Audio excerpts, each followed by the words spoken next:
On mute. Hey, Tina, I can hear you. Hey. Oh, you can hear me now? Okay, let's see if I can turn the volume up. We're having technical difficulties, so I'm doing this on my iPhone. Okay. So. Between that and it sounds like you guys are getting snow and everything. Yeah. All kinds of fun. What do you mean, you guys? Where are you? We've got the flakes are starting to get a little bit bigger. Okay, so.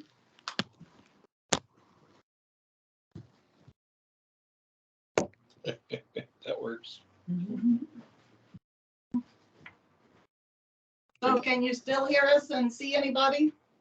I can hear you, and I see a refresh bottle to purify drinking water and the roof. Okay. But the audio is the important part. Yeah. Well, we can see you. And can you see on your screen, Peter, just because you have a full computer screen, does it show you that it's being recorded? It gave me the notification that it was, yes. Okay, good. Thanks. All right. Well, And Mr. then Chair. I know Marie was waiting to get in. I'm going to send her the same link that I used in case there were double links.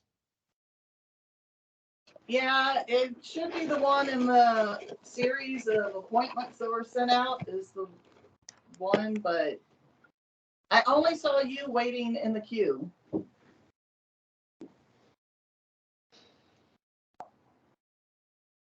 Okay. How's that? Is that better? Can you see more of us? I see people. All right. Oh, there's Marie. Yeah. Oh, can you touch it and say yes? Yeah, I let Marie in. Oh, you did? Okay, Where good. I don't know what I'm doing. There we go. So we're gonna call it. Can you hear us, Marie? Yeah. How about now? Can you hear me, Peter? Yay. Now we can. Let me see. Yeah, I can hear you, Marie, and so can they.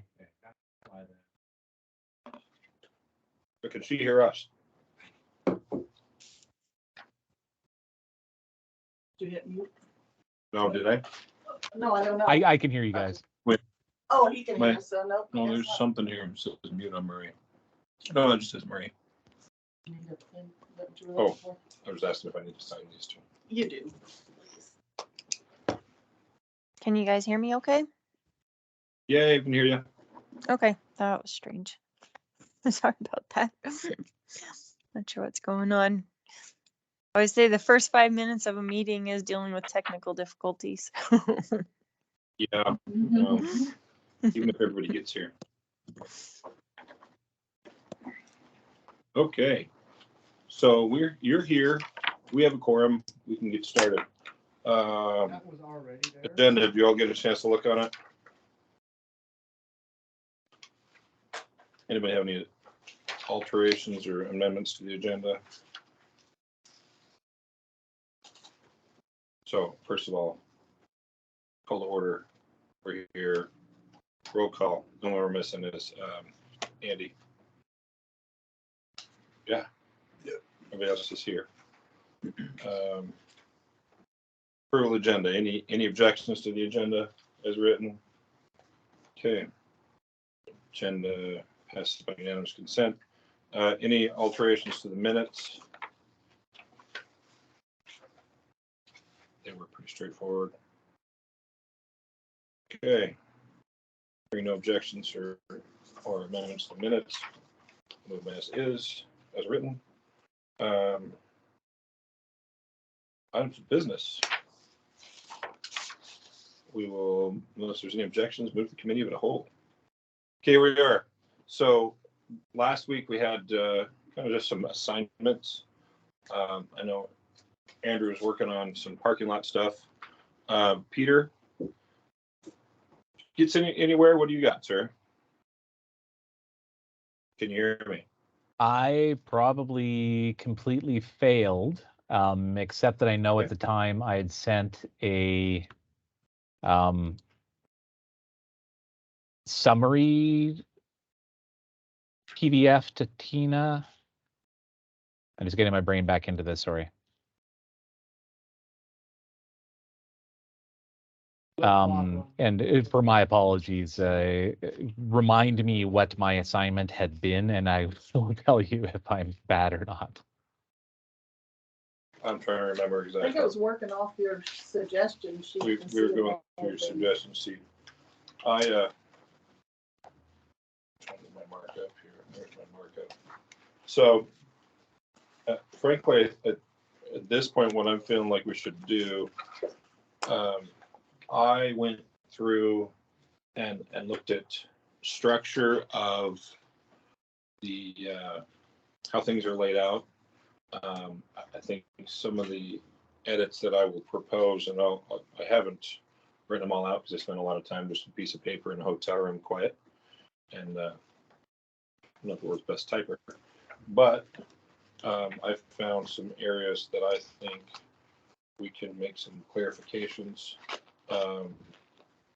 and some of it is just simple things like just how things are indented. I do think that we should take the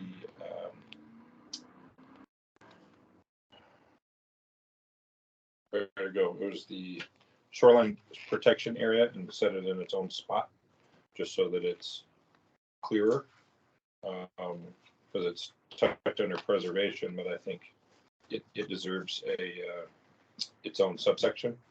Where are you at? I am looking at.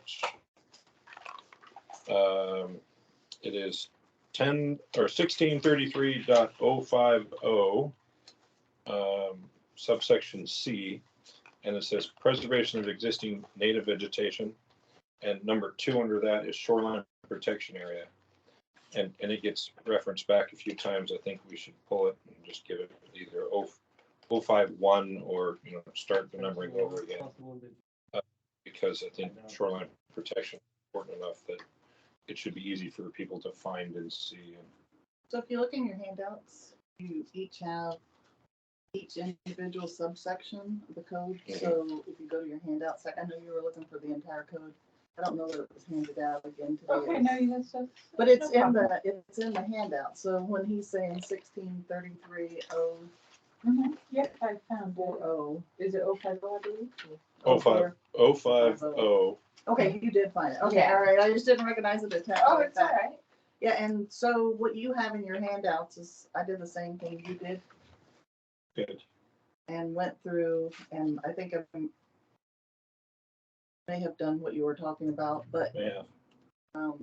I Oh, was trying to give you guys some actual printouts to look at section by section. So you could maybe go through the ones that don't need any changes, put them off the table, and then focus on the ones that needed the changes. And I started that, and then you have some comparisons. Working on the table that Peter talked about is a handout tonight, trying to make it look like Anchorage. this one here. Yeah, and then you also have, I went through the outline for Anchorage and Wasilla, and that's actually where I stole the outline from, Anchorage. Peter, you trying to talk to us? I am not. Oh, okay. The phone was making noise, so I want to make sure you weren't being ignored. So you have those, Marie and Peter, you should have those emailed to you just about 15-20 minutes ago. The Yes, same and a ones that question, I have them. Yep. A question on those for the tracked changes that are in them. Do those reflect the last approved changes, or those changes that are current that you have made? these incorporate the changes that the committee has talked about, some of them, and then some of them that I have put in based on conversations that happened. There wasn't specific direction necessarily about a specific section of the code, but I took the general ideas and started marking up the code to try and reflect the direction that had been discussed. Okay, so any changes that are tracked are currently for review. Yes, these are brand new. Thank you. So the ones that are green, the yellow they need some work, but definitely the ones in green you want to focus on, because those are your quantitative ones, or the ones that tied to a specific standard. Just for example, like a tree height or a tree shrub, I did incorporate what was talked about, but like I said, anything in green is something that for sure needs to be looked at, see if it should stay in there or not. And then yellow are more talking points. Maybe they need to be talked about, maybe they don't. Trying to organize some things here. Peter. Oh, this is Peter through the ages. And then you guys, just while everybody's looking at the paperwork, in your handouts, and I may have to send it to you, Maria and Peter, because I may have forgotten to do that. We did get one comment relayed through Crystal from a developer who didn't put his name to it, so their comments were that 15% landscaping is too much. Tree requirements are unrealistic, should be allowed to have 4-foot trees. And then highlight some good examples and bad examples, and don't require an architectural firm for their comments. So it was in the handouts here today. I'll email it to you guys tomorrow morning. I apologize about that. I just didn't. Like I said, you guys didn't know, but we had auditors in the room till 4:30, so we were scrambling at the last minute to get the room set up and get some of these changes out. So I'll get it to you tomorrow. I'll keep it out. These are all in there as emails, Word documents.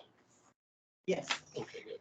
I believe they're all Word documents. That's what I copied and pasted. So It works. you should be able to go in there and just edit and keep. It should track in your changes if you wanted to do that. Yeah, that's what I was going to do. Because I was starting to copy things out of the code a piece at a time, and I went, this is the hard way.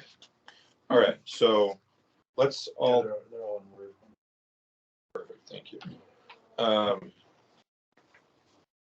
So Tina, what you've done is in these is given us the stuff we've kind of talked about is. Yeah, I'm not gonna say it's everything, but it's But what I there's had the- in my notes that I worked on this weekend. So Perfect. at least it's a starting point for you to springboard off of. Okay. I'm trying to, because I have a clean set I was reading off of, and then a dirty set I marked up. There's my clean set. I have There's this my feeling markup. you're spilling over into my clean pile.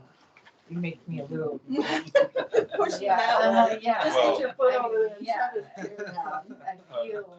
You feel a little crowded? You're crowded. That's fine. Go down there. And grab the whole end. So I'll keep going, don't worry. I'm not shy. You're awesome. No, I'm just teasing you. Yeah, I deserve it, that's fine. It's okay, it's okay. Okay, so in essence, I'd love to get through all of the code, but I think there's some low-hanging fruit stuff.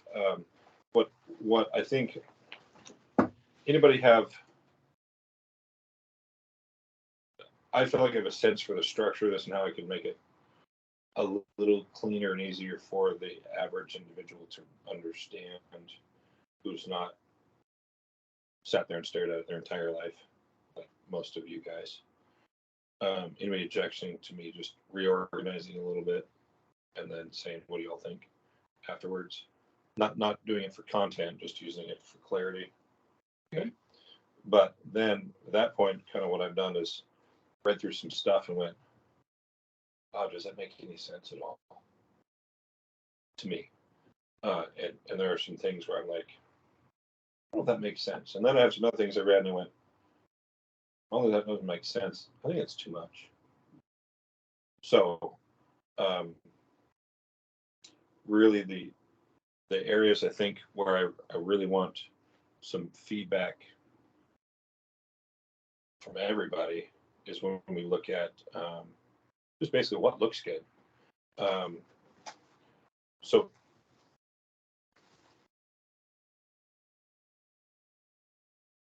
Could I recommend that we do a little speed dating through the easy sections and see if we You can totally. to knock any of those out, and then Let's- if let's- there's something somebody has comments about, we can table that. 'Cause We I can can- decide. I can reorganize stuff later. So shoreline protection area, we'll move that off on its own. It doesn't change any content. It just puts it on a little bit of its own pedestal.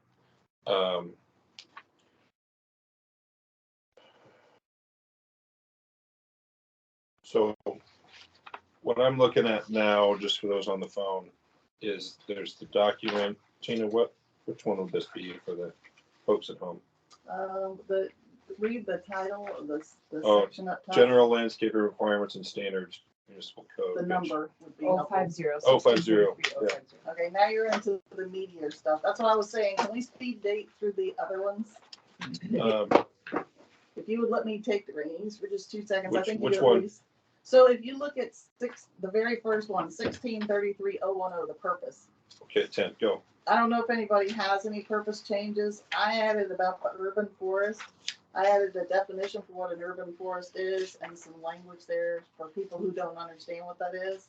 And that's helpful because to me, urban forest is just Right, everybody's got their own idea what that is. fluffy words, Yeah. but that actually helps me because I looked at, that was one of my circles where I went, what the hell?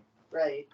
So most of the purposes, nobody's ever said anything to me about the purposes or out of line with what the city wants, that none of them make sense. I don't know if anybody has some that they remember seeing. I think a lot of people look at it and gloss over it because they don't care.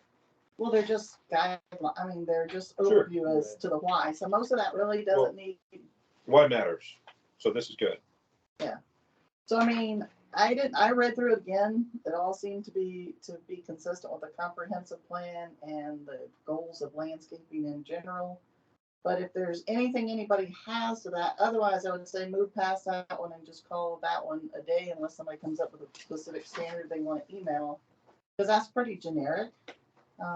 So in all of these, Tina, Or can you can you, skim them real fast. we'll skim real fast, but can you continue to maintain highlights for any of the additions that are? Oh yeah, for sure. I'll keep the masters and incorporate, the changes in that you come in. So, 010 purpose, anybody have issues there? To be honest, I read some of the stuff and I go, I don't really care about that, but it's not just about me. I'm sure there's other people go, no, that matters to me, so. It kind of helps when you go to court, when you're saying, why do you Yeah. have these codes that you've established? This is why we have it. So then a judge goes, well, that's not unreasonable because based on your purpose statement. So I'm Yes. not saying they're not important, but I would say they're probably not what most people are complaining about. I've never heard anybody complain Yeah. about the purpose statements. So I just thought, that's why I did your sections separately, so you could take the code apart and start going, yep, that's okay. Then the next one is just an applicability statement. I think everybody could read it in probably about 30 seconds, but Yeah, I didn't have an issue with that. basically it just says if you're required to have a permit, you gotta comply with the code. I mean, unless there's an exemption in there. Yeah. So that one you can set aside. I did have some changes on 30, so if you want to hang on to that one, and 40 and 50, because I think that's what you're talking about, Chris, your changes, and 60. But I think if you go on to Yeah, 70, I want to eyeball 30 real quick here. oh no, I was going to keep it to talk about in more Oh. depth. Okay, so So we're, skip to we're 70. good with 10 and 20. Put those away. This is nice when you guys aren't here. I can spread into your space. 10 and 20. So 30 will do is in the to-do pile. Yep, 30, 40, 50, and 60 So- all have meat in them. Okay, so 40. Nope, that one has meat in it. Go to 70. Oh, Keep going. got it. You said, I want to yeah. get the note. 70. So 70 is just talking about the inspection. We had talked about adding language for completes the inspection, Yeah. Okay, whether it's the city or license. so we need to add a note who inspects. Yep. Okay. And Tina, my question on inspection is, typically you will have a permitted set on file. And typically what we've done is if there are any changes on the site, we would update that permitted set to ensure that what you have is current with what is installed. As well, Not necessarily even just yes and no, because before anything is put into the site, it should be approved with Tina instead of after the fact. So this section is a little bit counterintuitive, because the as-built should match the set that Tina has. Otherwise, Tina gets surprised if you get a document that doesn't match what you approved. Does that make sense, Tina? Yeah, so I have some things on that as I was reading through, and the code can get, I feel, a little overly specific. One of my concerns, especially after this last year, it gets right down to this is the species. What if we allow a variety of species within the same requirements in that spot?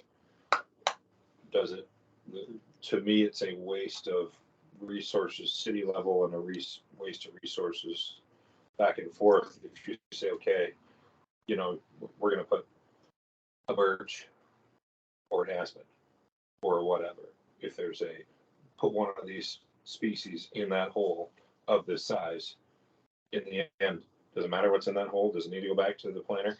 The majority of that stuff's dictated by your plan. Right. But can you leave, The code, though, talks about your types, like deciduous versus evergreen. right. So my question is, can it be written with enough flexibility that it's a, whatever 8-foot deciduous tree? In this category? And I think that's a good discussion, but I think that's different than the intent of this section. Right. Well, okay. And that's where I guess maybe some clarification and inspection kind of comes down to how do you get from what I'm talking about to here?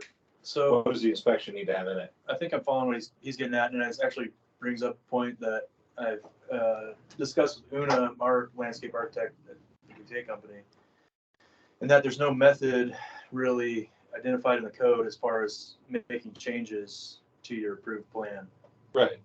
Other than, and there's a lot of back and forth with the planning office and I think what Chris is getting at is that there's species.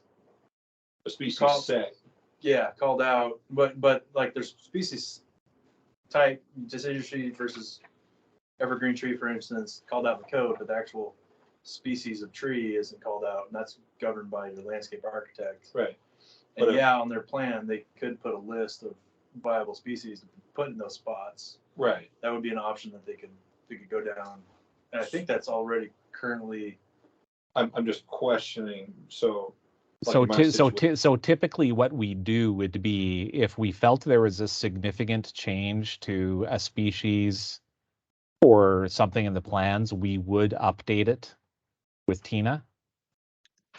If we felt that it was insignificant, it would probably just be a conversation to it. Well, and I'm coming at it from the property owner's perspective of give me a menu of what I can find, because some of these things were done the year before, like case of mine, and some of those plants are tougher to find, or we look at the situation and go, oh, that one's healthier to that one. So we have generated species lists, and to go and put them in front of Tina, like, hey, these are the species we're going to choose from. But what the issue comes in, where it's hard with the way the code is currently written is a percentage. So probably there's a certain percentage that you're allowed to have of, like, you can only have up to 35% or 30% of X type of tree. And so that's where Stay within the realm. Yeah, you got to stay within the realm, and then your LA would have to pick, whether or not it's a deciduous tree or evergreen tree that goes into a certain spot. That's where it gets a little bit convoluted, though, is if you're trying to meet 30% of X type of tree, typically you don't want them all right next to each other. But then also you got to make sure, like, if you were to change any of those things, you're meeting that percentage requirement. So, so if you put a list in there, you could run into that issue. That's trees. What if we switch this topic? Yeah, and I don't know if there's, There's tons of different types of shrubs. Right. Right. But Okay, so I guess what I'm trying to say is that there's already a process in place for what you're speaking about. And Okay. at least for my understanding, Tina, is that if we felt if as the signing landscape architect, we feel that it deviates significantly enough from the intent of the permitted set, we would give Tina a new set in order to make sure that the drawings that the city of Wasilla has are current to the site. And that's what I'm getting with this inspection aspect is that the wording that I would use for a section like this would be the permitted landscape set will be used as the basis for inspection. The owner is responsible to ensure that the permitted set is current to what will be inspected. The inspection will determine whether the installed landscaping complies with the permit. You And know, I send me that understand, and I language, understand. I can email that as well. Okay, great. But so for the current conversation is to what extent by the other code sections do we need to, so basically if we say that there's going to be a 24-inch shrub, is that enough? And it can be any 24-inch shrub at the time of installation.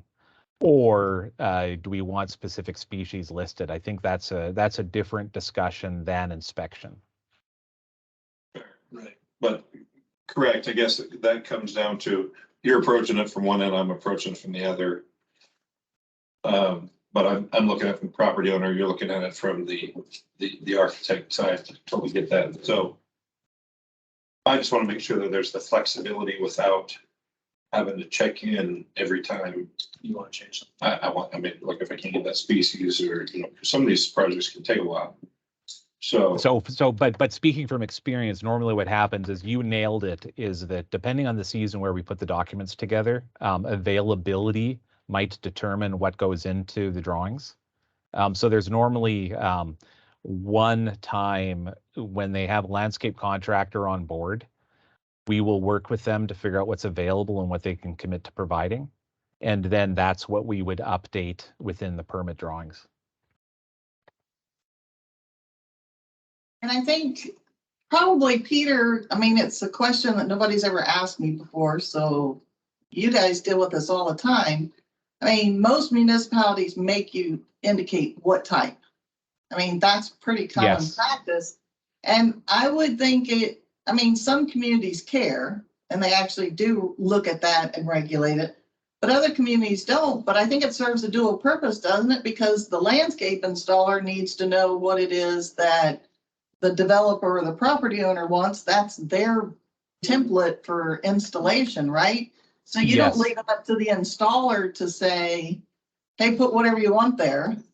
True. Yeah, So I think it's more their marching orders than for us. There are two levels of trickiness to it. One is protecting the owner with them getting what they're supposed to get, because the owner can always point to code and say, we need to provide this. So there's some complexities to this.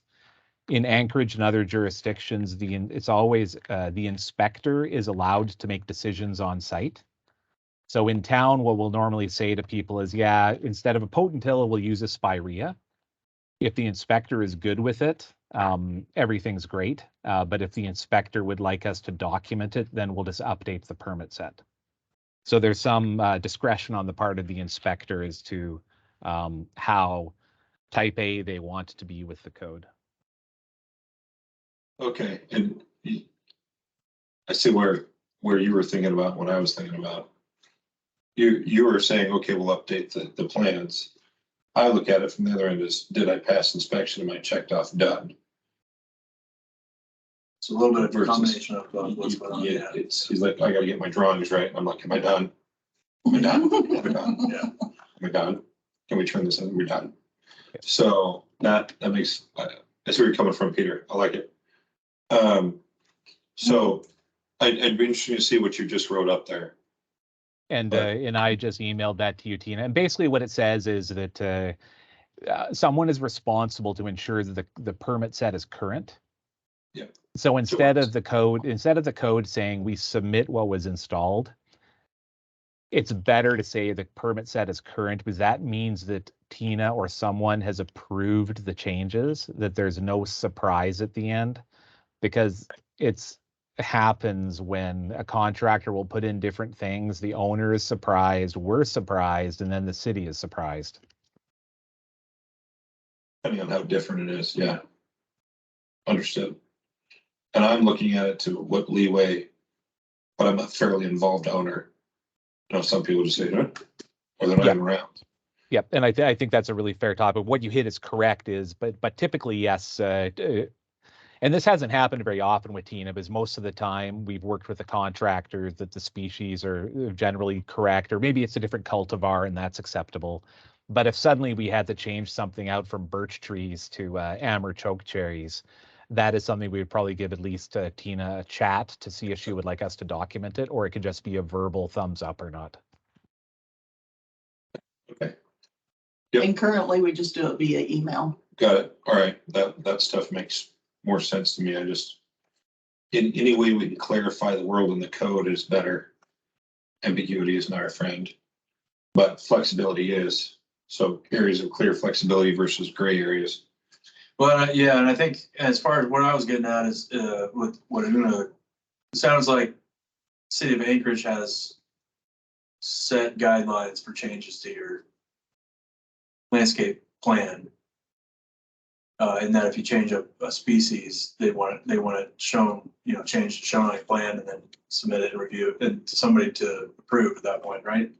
So and again, that's a risk benefit. It really depends on your inspector. okay. For full clarity, sometimes there might be changes in the field, and we'll see if the inspector deals with it. But since we've stamped the drawings and we're responsible for them, often inspectors are fine if there's a substitution. Okay. Yeah, I guess somewhere I'm looking for what's a list of appropriate substitutions. So that's included on the drawing. Right. And that would be very difficult to do just due to the number of plants available. And really, I think, in speaking on behalf of Tina, would be if a shrub is provided at 24-inch height and it's evergreen or deciduous as required, it would probably be acceptable because it meets the code minimums. Gotcha. Because I'm looking at it going, okay, and I don't know everything. I'm just scenarioing in my noodle. Like my plans were drawn a year ago, but they're not going to get all planted. It's going to take occupancy until January maybe. So that's not going to get planted until next year. The world changes in terms of availability, and I can see that not just being my issue, that being lots of people's issue. Is there enough flexibility that somebody can just say, well, that meets code, just get it done? Yep. Yeah. Re-engaging a landscape, and on a smaller project, re-engaging landscape architect. And Tim brought up a really good point as well, because the code actually speaks to diversity, that percentages of species are required. And this goes back to what you said as well.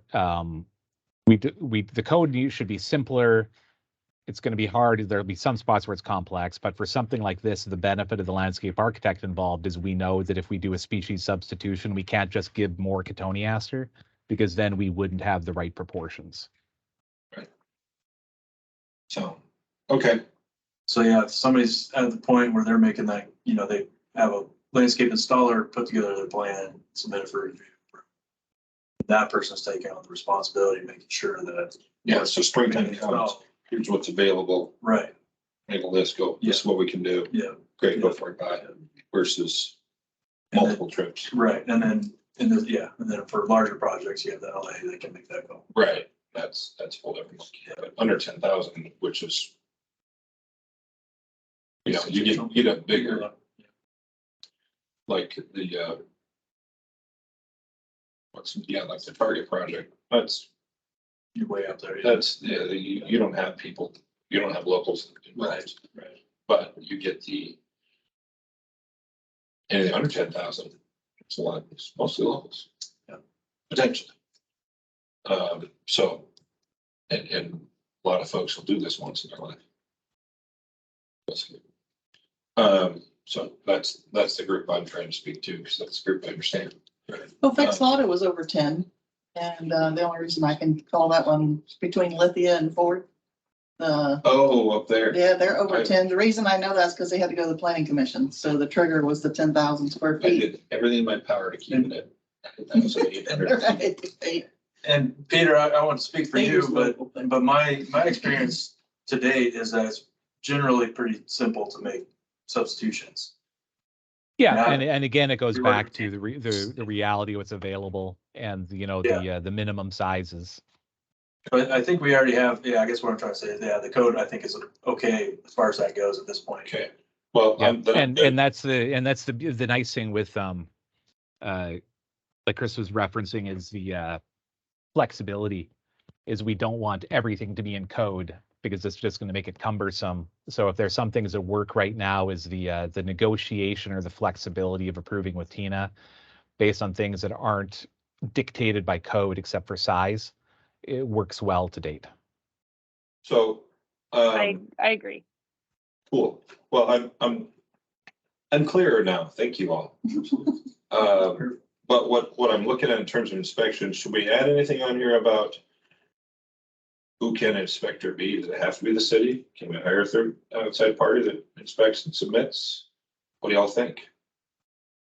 Because The if you're trying to challenge- go ahead. Before there was a discussion that the landscape architect would give an approval of it, but the challenge with that is because we're paid by the client. It's not necessarily truly conflict of interest because we are held to an ethical standard, but it is ideally the city that would do the inspection. Okay. And I think I had brought it up before is that hopefully as a part of our outcome for this committee, there might be some recommendations that give weight to staffing and to enforcement. And Tina, I'm an optimist, but if out of this committee, it says that they have, you know, there needs to be more inspection because otherwise the landscapes are failing, they're not installed properly, this, that, or the other thing. Maybe if the committee says there needs to be more inspection, that, you know, there might be more staff time allocated to that. I think if we put more emphasis on installation, quality of or quantity, that'll be a lot easier. Make people's job easier.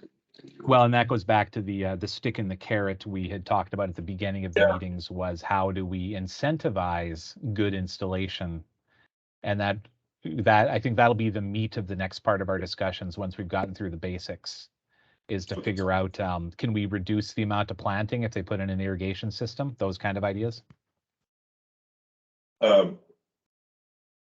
Can we hold off on that till we get to that spot? Yes. Please Yes. just hang on to it. I like the topic, but we're trying to kill pages. So anything else on 070 inspections? Let's kind of add in what Peter had there. Yeah, I have all your notes. Love Look it. at it. Everybody good? I guess the only thing I have as far as inspections go. Happy. What? Nope. Jump from 90. Never mind, look at it. Hold on. What I like, so Tina, when we finish this, it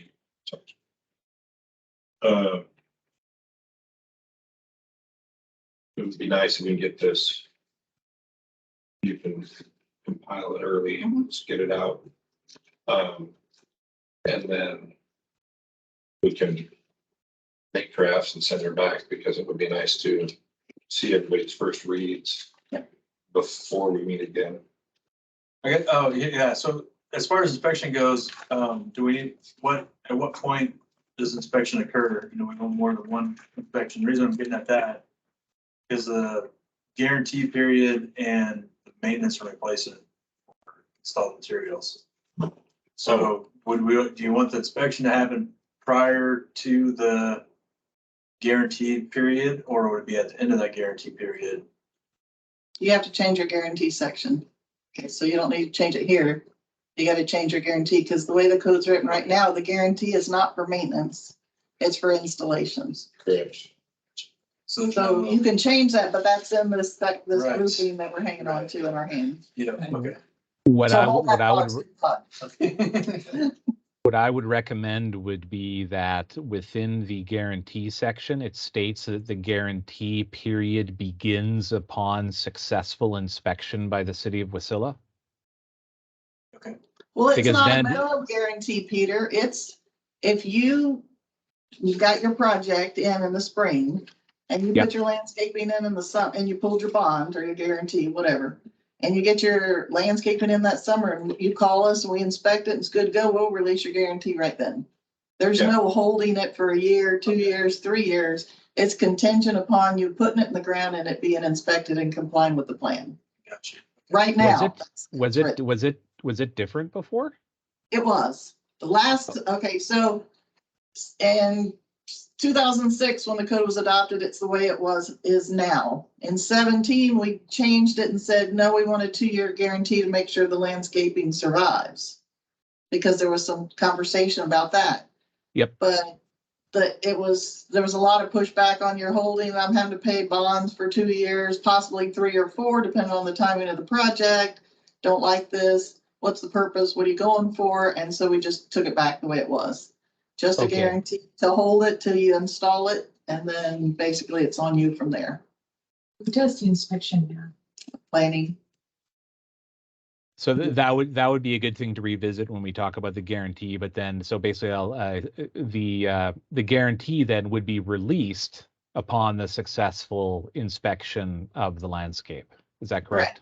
Yes, Okay. the way it's written now, yes. So then would it be worthwhile to add something in this, maybe not the inspection thing, but basically saying that approved third-party Inspectors. inspector can. Do we have any time issues with inspections?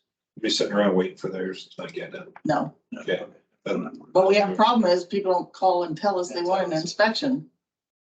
And then they call us in November, go, can you come inspect the plants? It's like, no, because I don't know if it's alive or not. And I can't count it because I don't even see the flowers. And In That's right. Anchorage, they typically stop inspecting in mid to late August.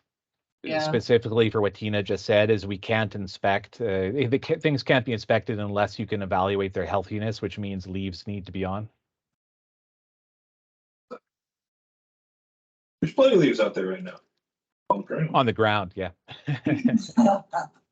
All right, okay, so we're good with inspection for now? Yeah, I have all your notes.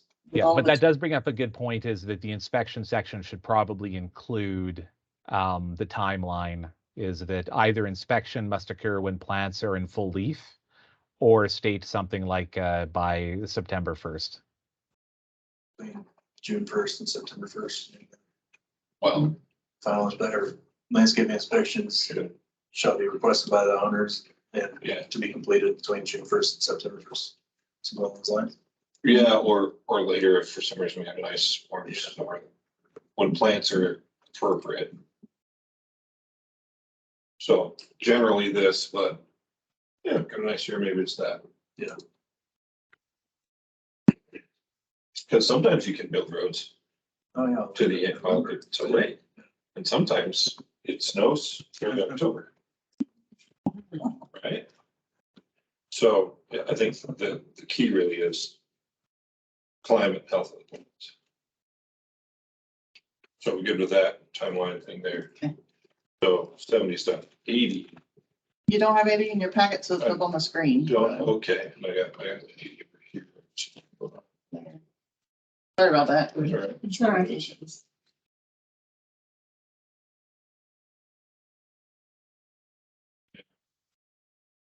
So, Market be very much.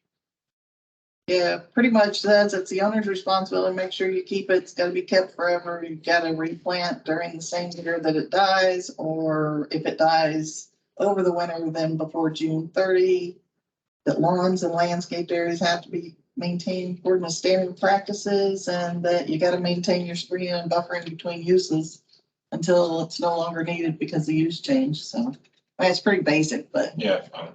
A question for you, Tina, for the last sentence of part A. Does that relate to the fact that if someone doesn't maintain part of their landscape, you might expand the call punishment to looking at the conformance for the rest of the site. You might say you let this tree die and then you're also missing trees elsewhere.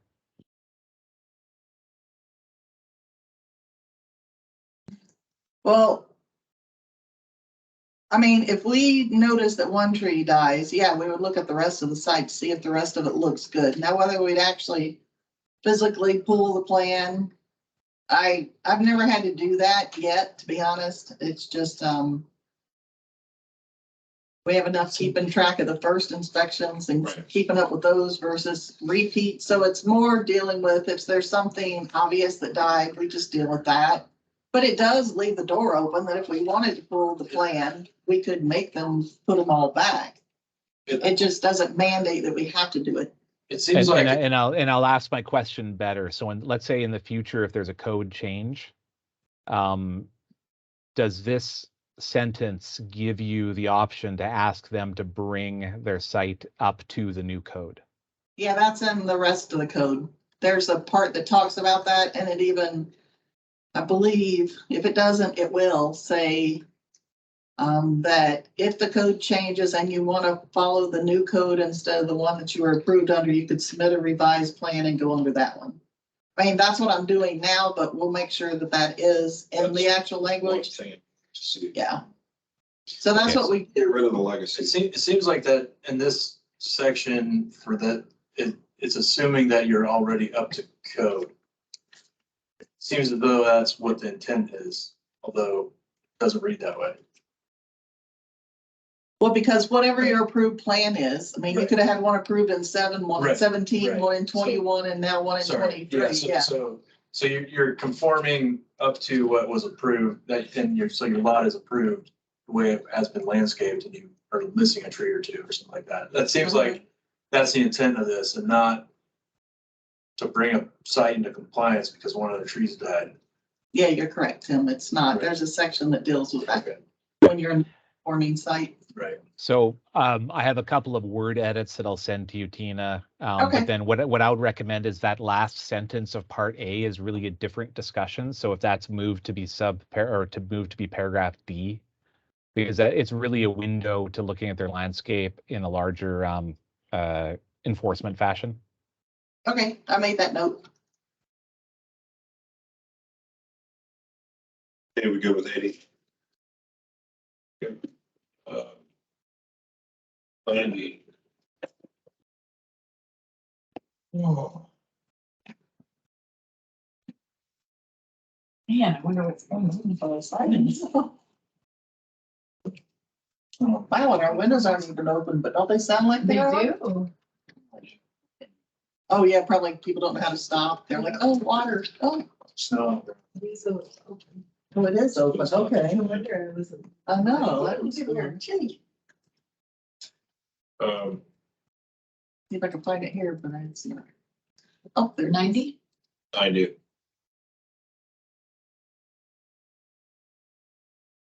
So, I mean, you guys certainly can look at this section. It's the part that was adopted in 17. So that you didn't have to follow the normal variance, because the criteria for normal variance, you'd never be able to meet those criteria to amend your landscape plan separate from what the code required, or hardly ever. Right. Because it can't be a financial hardship. You've got to have something unique to your site that doesn't So apply to anybody else. Oddly shaped lot with Yeah. overhead power lines. You can't do all the trees they want. Yeah, The so only what this, thing not under there is your building. Yeah. You're not gonna have trees. yeah, so this one, the criteria were written specific to landscaping versus I want a setback variance or a height variance or a sign area variance or How whatever. often does this get used? I believe I've only used it once since it was adopted, so it's very rare. And was it granted? Well, that's why I said if it was once and it wasn't recently, so Okay. give me a second and I'll see if I can recall it, because I'm like trying to. So my big reason for saying that is it worth our time at this point? When there's so many other things. And save it last, if And you guys let's throw want. it to the bottom of the pile unless Yeah. somebody else has a problem with that. What I would say on this section is acceptable as is typical. Yeah. And just to reiterate for people, a variance request is basically designed to be impossible to get. they're very rarely given, but this is very clear. Okay. Well, I couldn't find anything fancy that, Yeah, and our commissions have not been as strict as the borough. I've heard that they don't grant variances at all, and some other municipalities don't. But our commission has always been, for over 12 years with changes, they've always been open to recognizing there can be something unique. well, And especially so in they try and accommodate it if they can. the topography, the shoreline Yeah. here, the old stuff, the utilities. There might be a reason, but The only ones that would have been denied is if I just don't want to because it costs too much. I mean, that kind of thing. They've had it with some downtown exceptions is the closest scenario. yeah, And they've said, no, just because you want it, if it's prohibited, you're not supposed to do it that way. You can't, don't come in and ask for it. And you better have a good reason for it, not just because I don't like what your code says. right. Yeah. So, but other than that, they've been open and, willing to consider it. So, So, and then the next one is 100, which is your violations and penalties. And this one generally makes sense. And really, Tina, I think I would defer to you with your experience for how it's been applied. Is there anything within this that you wanted feedback on? I see a couple spots in green. Let's see what was green. We actually just rewrote this in 17 with the city, or actually in 21 with the city attorney's help to try and make it, or it's the first of this year, to try and make it clear and easy to go through the court system and the citation. The green was just tying back in. So if we revise those tree damage, those protected trees and the barriers, just wanted to make sure that this gets changed to reflect how that is. And then there was one under number 3, the protection barrier. I'm just gonna say this was obviously borrowed from somebody. We don't have a cost of a standard replacement tree, so it's a fine. yeah, I was And- looking at. Yeah, so it's like, I didn't know if that was something that we wanted to keep. No, that this, We haven't used it, I but love how you call it borrowed, just straight plagiarized off somebody else. But when it's public domain, it's, you have to cite it.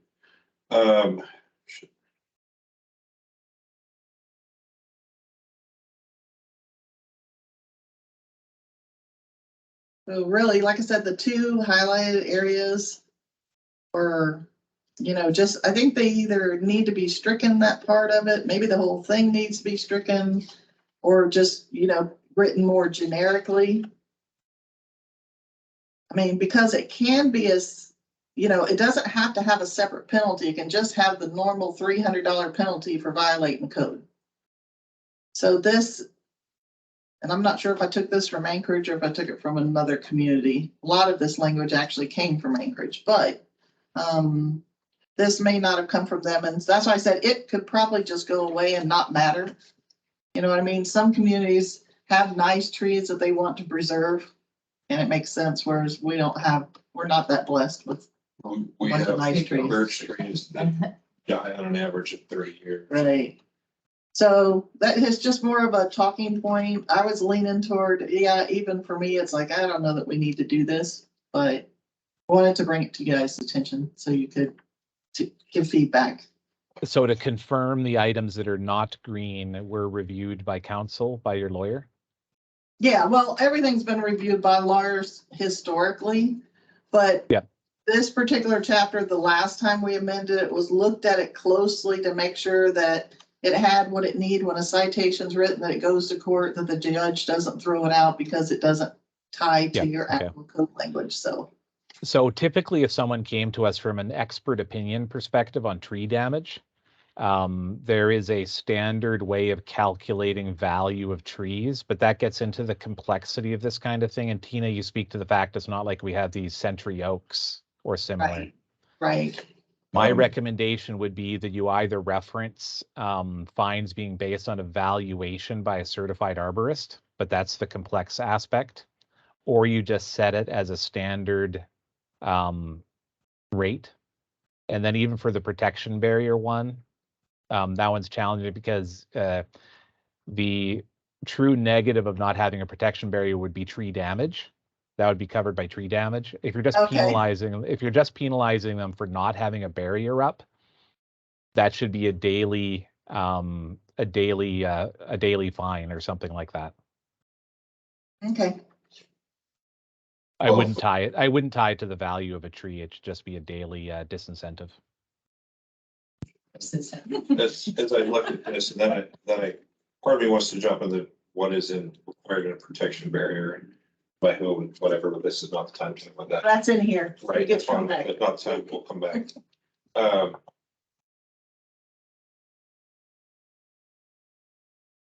And for people's information as well, one of the bigger benefits of the tree protection barrier is not necessarily preventing damage to the trees. It's the damage and compaction to the root zone, which will result in issues later on. It's pretty important that barriers be put up and maintained. Right, then, yeah, this makes me want to get into what's a good barrier and what's not. Another time, but here, yeah, this makes sense. Right? So how often does that happen? Except by MEA? Can we find them if they do No. it? Perhaps. Well, they have some pretty real teeth in that. To be honest, most people don't save trees. I haven't seen trees being saved. Not as far as incorporated in the site yet. Doesn't mean it won't, Well, but if they were, you wouldn't want them to come in If I had- and top them off. right, no, totally, but MEA, it's their way. But this is tied to, you got credit for preserving this tree. Right. So therefore you can't go now Right. make it a popsicle. No, So that's what Right, it's right, dealing with. right. Well, I think in some respects here, since we're onto that, so you got credit for preserving the tree. Part of me says, if you intentionally damage the tree or negligently damage the tree, if nature got the tree, then nature got the tree. But if you got credit, then maybe your credit goes away and now it costs you 3 trees. You know what I'm saying? I mean, one year and then you whack it with a snowplow, didn't even bother to take care of it. So nature takes trees out and adds trees back, it does that. But if it's the human being that says, I'm gonna pull a fast one, I'm gonna leave these 3 trees, save me 9. And then next spring they go whack, whack, whack. That's just gaming the system. That deserves a whack. Okay. My opinion, I mean. And I think some Well, is wording there any- damage might wording might align with that. I would take out topping, hat racking, or other, so that it would read normal growth character by damage or pruning exceeding 25% of the total crown. I knew you'd have good words for that. So is there any consideration for accidental damage? Not, I mean, if it's not in there, I mean, we didn't think about it. It really wasn't a focus of the planning commission at any time. Yeah. Yeah. This particular piece of it How wasn't, often do people get credit for it there? nobody's used it yet. Okay, But again, they might. I've started to see some developers who might be leaving it because they're using, like I had a heavy equipment rental business looking to buy a property down KGB. And there's a natural stand of trees along the road. So rather than cut those down when they don't need that much visibility for that equipment, they'll open it up a little bit, retain all that, so they don't have to put the landscape bed in along. power to them. But if they were to go in there and then now start damaging them or cutting them or making them to where they're not gonna look like that stand of trees, then that would be what this would be intended to address, Okay, something like then- that. right. Or even if it's a new tree that you planted and you did something to make it not look like a tree or, to where it's not. So in other words, if you're committed to the tree, Yeah, what you're if you committed say to. you're gonna have it, then you gotta have it. Okay. Well, And Marie brings up a good point with, call it acts of God, is whether we get a heavy snowfall or a big wind that causes damage to a tree. By code, if the tree was damaged enough, it would need to be replaced. But but it's not necessarily fair that someone would be penalized. I agree. Especially after last year's fun little windstorm. And trees don't last forever in this world. I know, they blow down. So, acts of God and nature, whatever you want to call it, that is what it is. But negligence and intentional, that's different.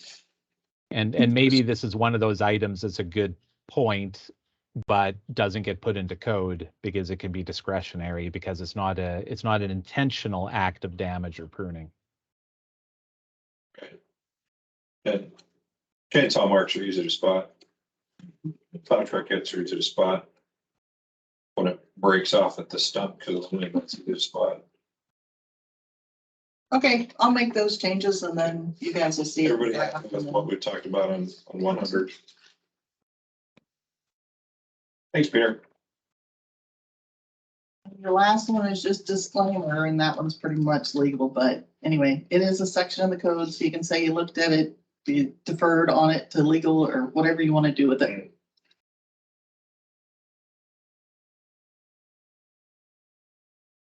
I think that looks like lawyer talk. I'm not going to change Yeah, that. that's right. It is. It is. Yeah, well, the city made me plant that tree there, and it's too bad that you got hit because you couldn't see. Well, we wouldn't tell you to plant it in a spot that was Right. going to do that, but if That's you do it exactly on what your this own, is. yeah. If you're that dumb. All right, so, Now you're back to 30, 40, 50, and 60, the fun stuff.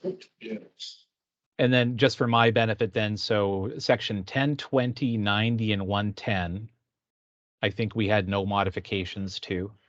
Right. And then there were Right. minor modifications to 70, 80, and 100. yeah. Yeah, Yeah. really the bulk of our discussion is 30, 40, 50, 60. Is there no section 90? 90, we, wait. 80, we went over. 90 was the hardship, the variance that we looked at and went, yeah. And then it's mostly semantics, but there's also section 1604-070 definitions, and there are a fair number in there that at some point we should have a look at. There's a little bit of duplication. Oh, yes, there is. Okay. Yeah, 0407, yeah.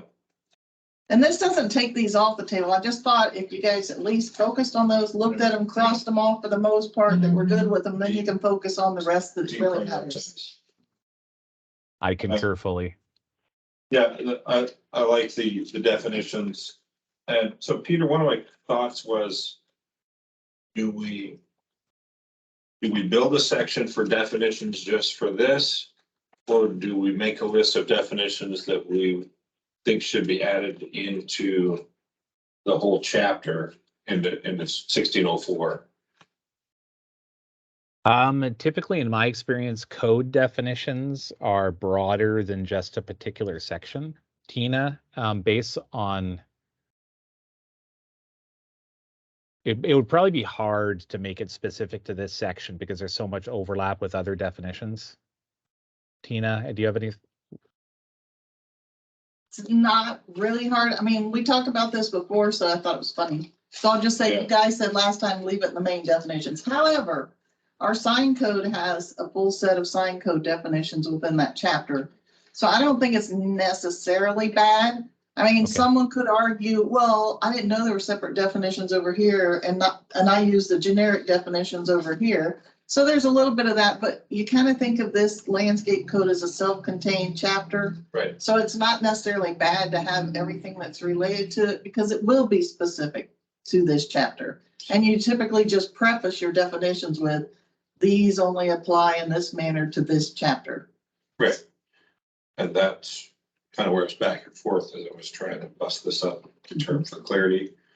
So either way, So Peter, you're a rather technical guy. As we come across definitions, can you just kind of point them out to us and say, hey, how specific do we want to get on this?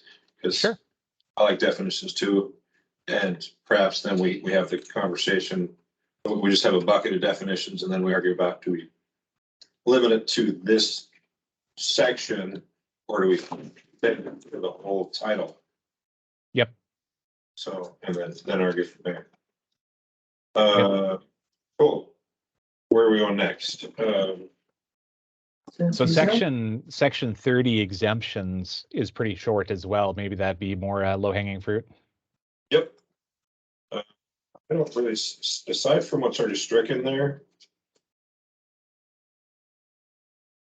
Only thing, see if I can share my screen with you guys. Does that say share content? It does, doesn't it? Share this screen. So I have another draft of that same section of the code. And I had it as a talking point, but I see I don't even have it in my stuff. So I know you don't have it in yours, if I don't have it. So I wanted to show it to you. So basically, you can see how this was worded before that F, talking about the legal non-conforming, because I think, Tim, was that what you talked? No, who talked about the non-conforming? Yeah. Or was it? Yeah. Somebody brought it up. So that's the part that starts talking about how you deal with that. And you can see the previous language that's stricken now. It's under the exemption, but then it had the ones that are required to comply and what the rules are compliant. So I was gonna move that somewhere and I just don't know where yet, where the So right place is to. this move that. stricken is the proposed, correct? What's stricken is what's in the code today. Okay, and underline. And the underline is what's proposed right now. And then it looks like that change is just an approach to code language. So what you're doing is you're saying that only facade improvements for legal non-conforming commercial buildings are excluded. Yeah, because the conversation that we talked about, I know Chris mentioned the building next to him that had concerns he didn't want to touch because he thought he was going to trigger compliance. So we're trying to make it clear that as long as you're just doing exterior facade work, roof changes, that kind of stuff, as long as you're not increasing the gross floor area of your building, either through a second story or an addition, Change of you can go do all that, become pretty, and it doesn't trigger any compliance. Okay. So that way it won't discourage that improvement into the exterior. It's like I just replaced all the tile on my building with stone, mostly because somebody hit our building and case. But that would be, if that triggered all of it, you're now.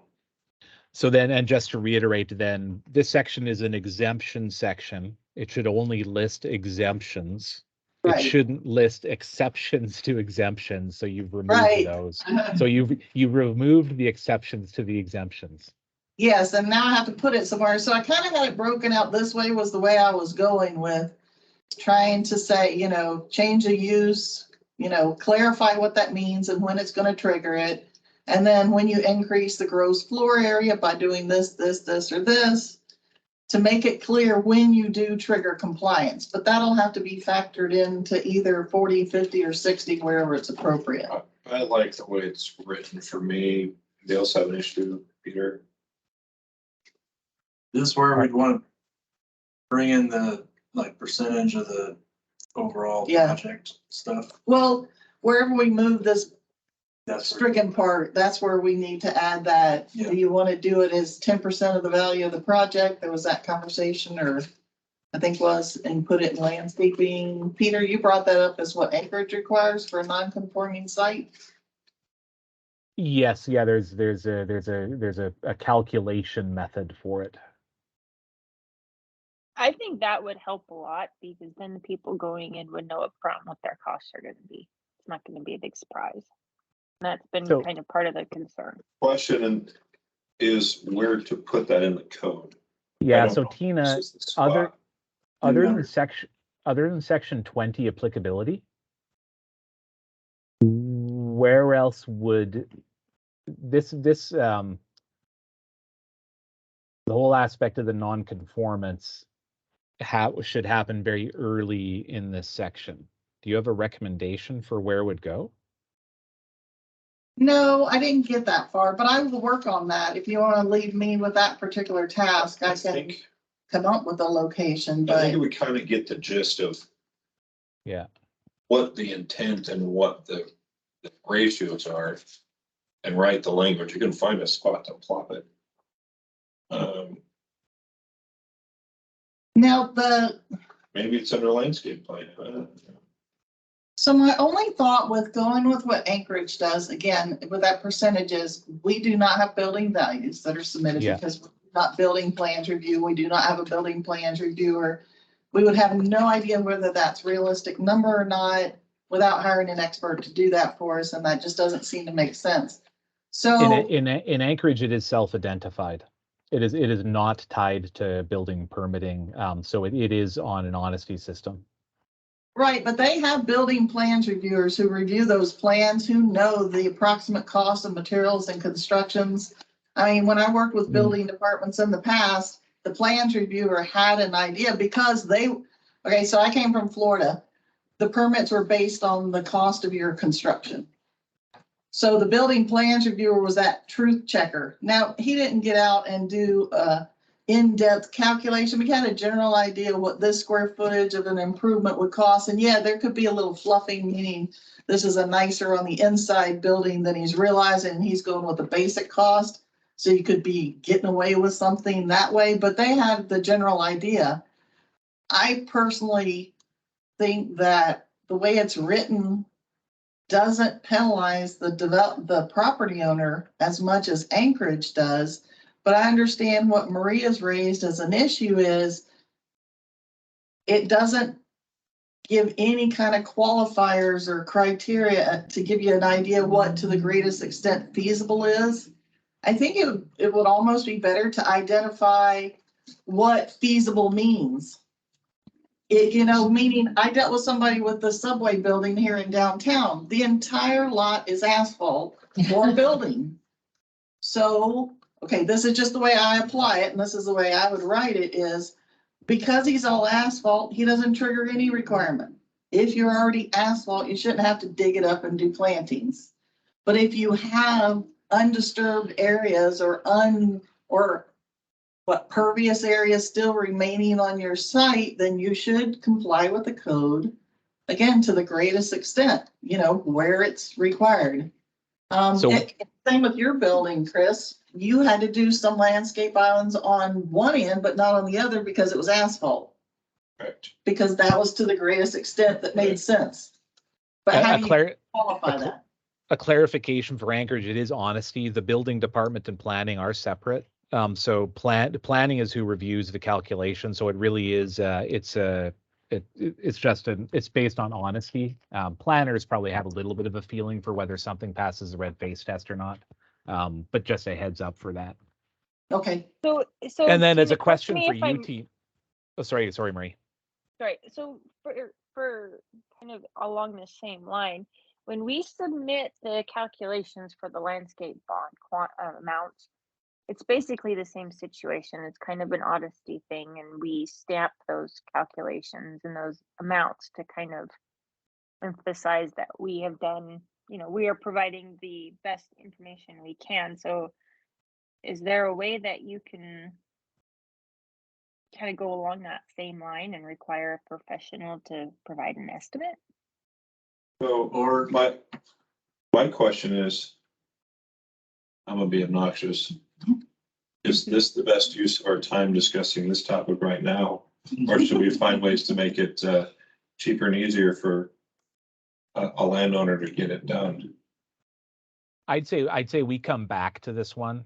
I Since agree. And the only thing that I would say, Tina, is when you're speaking about asphalt, the purpose of, the way I see it is the purpose of your code is that in 20 or 30 years, Wasilla has a consistent and beautiful landscape amongst all properties.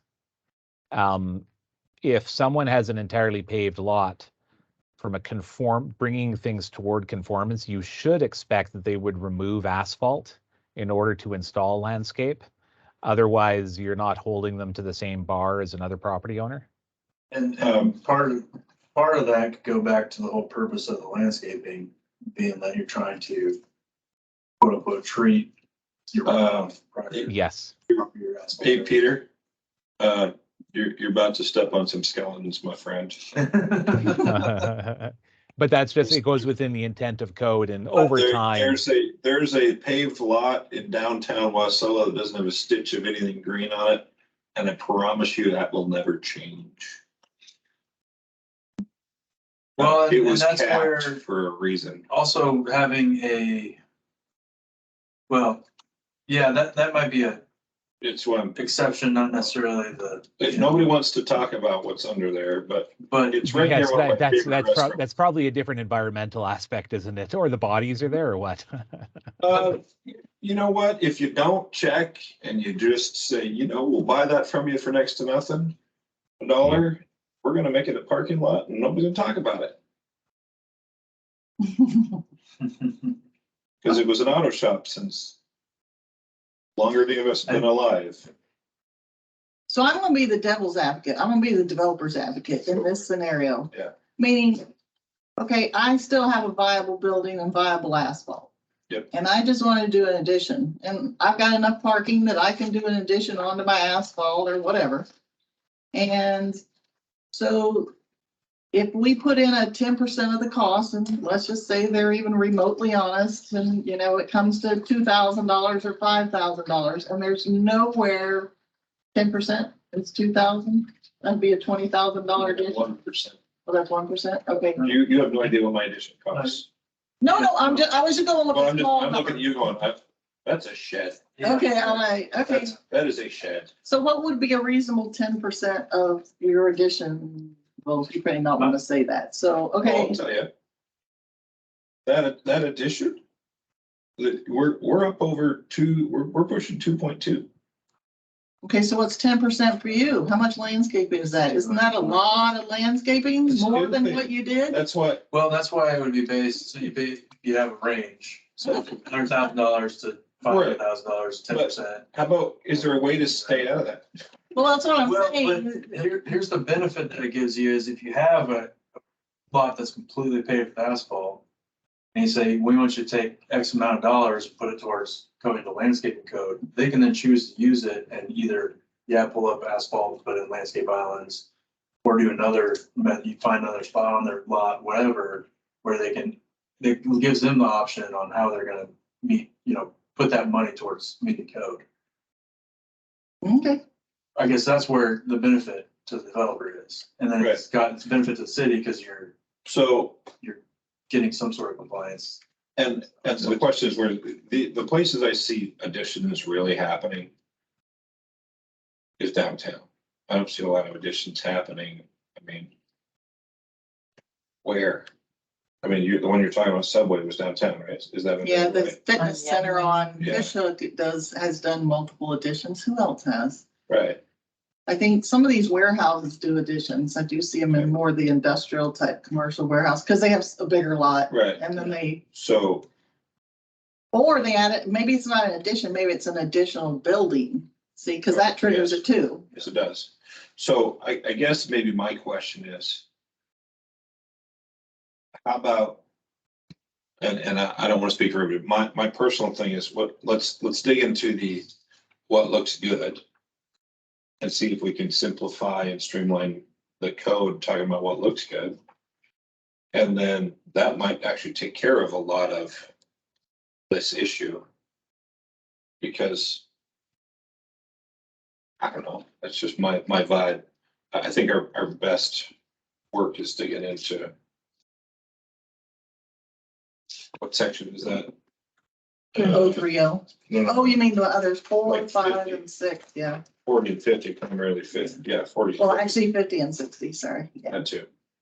But to dig into those, 50 and 60. And then come back and look at, okay, how hard is it really for somebody adding on to get up to speed? I agree. So should we just postpone further digging into this conformance aspect? Yeah, I think that's a subsidiary to what are we trying to comply to? Because, I mean, we could chase this for an hour. Easy. And we still may not agree. But I think it's important because. It is important. Because again, an additional building or in addition to a building, there's been that 20, 30-year practice of if you're already built out and you don't have anywhere left that's green, nobody's ever made them green it up. So there's Right. going to be a change and there might be some pushback, and that's not necessarily bad It's just, is that where you want to go? And if it is, that's great. I mean, And I guess. I only have the examples in the head of what I've lived. So I don't have the professional aspect of it, but I look at my neighbors. The one on the left, at least, I mean, they both have some green to them, but they're in a lot. And they're doing everything they can to just not touch it. But if they look at it and go, well, code's not that hard. And you see it walking towards that. But right now I look at it and a lot of folks are confused. So if we can ease up on it and find out what the minimum standard is and go from there. Because, I mean, I've never had the minimum standard on my stuff, but sometimes I look at this and I'm confused. So let's make it easy on the other guys. And I think an important part of this as well is the strategy of getting these changes adopted. A lot of what we're talking about is low-hanging fruit that we know that people will support because people have complained about it. Yep. But the next step for us beyond the low-hanging fruit is to make sure that there's the code achieves the intent of beautifying Wasilla over time. But we might not want to bite off this conformance because it might sink other parts of it because people might hate the idea so much. You're now jumped right into the political game. Well done, sir. And you're not wrong. You're not wrong. So let's see what the forward-looking code looks like, and then jump into the bringing everybody up to standard. What that looks like. And I think 040 is probably pretty quick too, other than looking at the greened areas, which I'm sorry, the ink kind of disappeared a little bit, and I can. So the next 1633-040 was the next one. So right now, this is just, what does your plan look like? Meaning these are the minimum components, just like you'd have for a site plan. So I don't think there's really a lot to say. North arrow, show your easement, show your lot line, show where your building is. I don't think you need to look a lot at B. It's more A that you want to look at, because B is pretty standard. But if anybody's got any changes to B, let me know. But it's pretty typical, other than talking about number 2, which was what Chris mentioned about, do you have to name the type of plants? That's the only one that calls it out as a requirement. That's pretty normal because that would have to be on the, so when we're producing City of Wasilla bid permit documents, they're typically used as the bid documents. So it's kind of a client service that has the common and scientific names that allows them to get their plans bid as well. And I think my only comment on this with the green that you have, Tina, would be for the last sentence, registered in the state of Alaska or a professional with similar landscaping expertise. You might want to say, or a licensed design professional, just to somehow get it closer to the world of surveyor, engineer, architect, rather than, hairdressing is also a licensed profession. Okay, well, when this was written, and it can be changed, and I pulled it up on the screen, so it might be easier. The intent, there was a distinct change from an architect, engineer, surveyor, individual can draw up their own plan to, it had to be a landscape architect once your project got so big. Yep. The add-on was saying, let's say I'm an architect that for the last 20 years have also done landscape plans just as part of my business, because it didn't used to be a rule. I can come in, submit my credentials and say, I think I should be allowed because I'm an equivalent type of an individual and have the same experience. Right. So that was what that was intended for. So it doesn't need tweak. The reason it's green is, do we want to leave in the requirement for a landscape architect and or a similar professional? And if you do, is 5,000 the trigger? 5,000 square feet of gross floor area the trigger, or is it 10,000? Is it 7,500? When do you feel that it's necessary that it should be a landscape architect versus anyone can do it? For sure, when you get to the plan unit development, my opinion, and that's in anywhere 10, right? No, a PUD could be, it's just 2 acres. It could be small development. Conditional permit. Conditional use is 10,000. What was the idea behind the 5,000? Where did that come from? But that was no idea. that was in there before. Yeah. That's a legacy that nobody knows. We kind of talked about that early on, I think. Yeah. Throwing it out as a potential Right. cut line. Right. Tina, what Anchorage uses is they say for a project that requires more than 1,000 square feet of landscape. So for example, that's 100 linear feet of street frontage. That's when they require a landscape architect. So rather than tying it to the building, they tie it to the complexity of developing a landscape plan. Yeah, I was thinking that it should be tied to the site, not necessarily to the building. Amen. You mean the lot area? Or improvement area, something like that. The actual footprint of the disturbed area. Yeah, something along those lines. Oh, so you want to include the asphalt parking too? No, so what they You guys actually are more do, strict so than I am. Right. with Anchorage, it's based on the expected amount of landscape. So again, Anchorage is based on 1,000 square feet of landscaping. What I was trying to say, yeah, is because, you know, your site is gonna be depending, like your lot size is gonna pick how much parking you're able to get into it. So is your building size, but you could have a 10,000 square foot building that only requires 300, 3 parking spots. I'm just throwing that out there. Yeah, it could be a You know, warehouse. yeah, warehouse or something. Being- So then you're tied, you gotta have a landscape architect gin up a plan for, 1,000 square feet of parking or something like that. Whereas you have it either like Peter's saying, which would require a little math, or you say, X amount of asphalt area or something like that. Actually, the math is easy because you have 15% Lot area. is the lot area, and that would be the number. So I don't know how So you could it do would it be that the way. trigger. So if 15 is the number, you'd have to have a lesser number than that to trigger the need for So- the architect. I mean, what number within the 15% is gonna So trigger? acres, what, 40,000 and change? Yeah. And so, 15% of that is 6,000 square feet. So if you went to about 1,000 or 1,500 would be 10,000 Okay. square feet of developed area. how about we do this? We look at what we think should go into a space. Because when I look at the ratios here, I feel like it's crowded.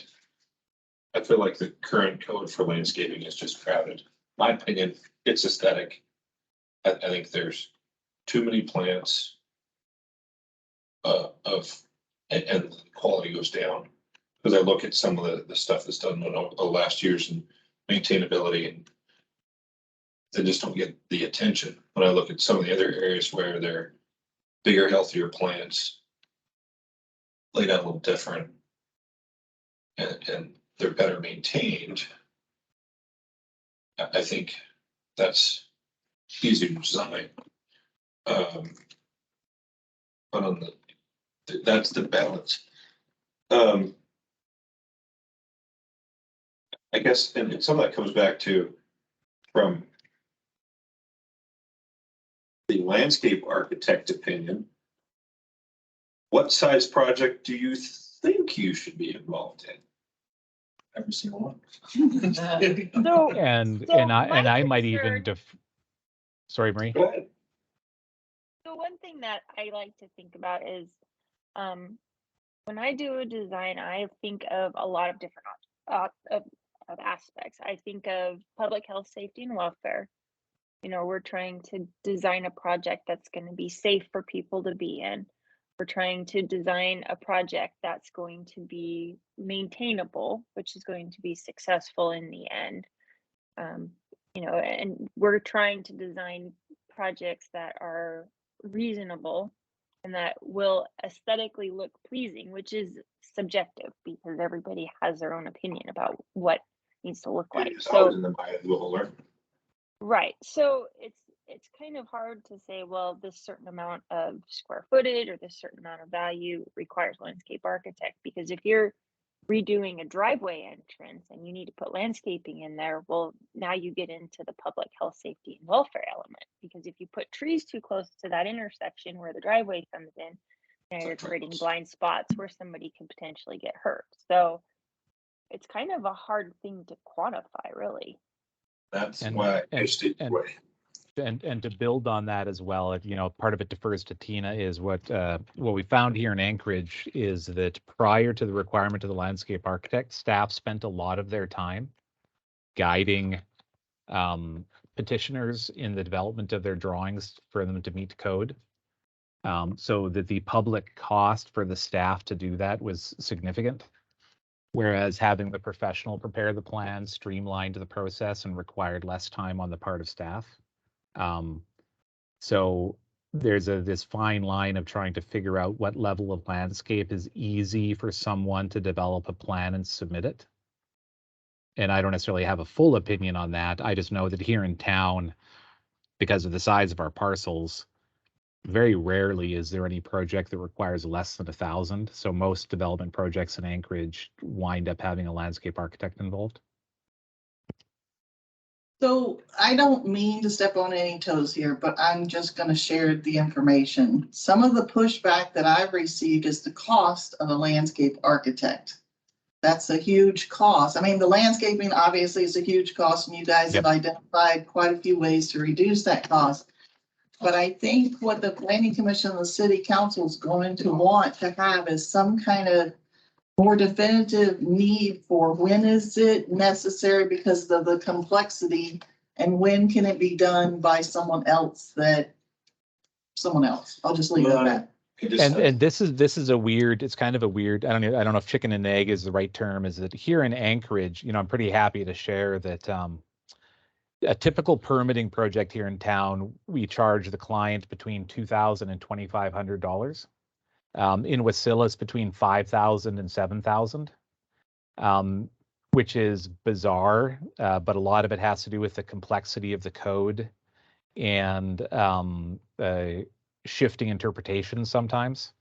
We would so using the current fees for landscape architects in Wasilla is a little bit misleading because I'm hoping we can get our fees down because I'm actually pretty appalled with how much it costs us.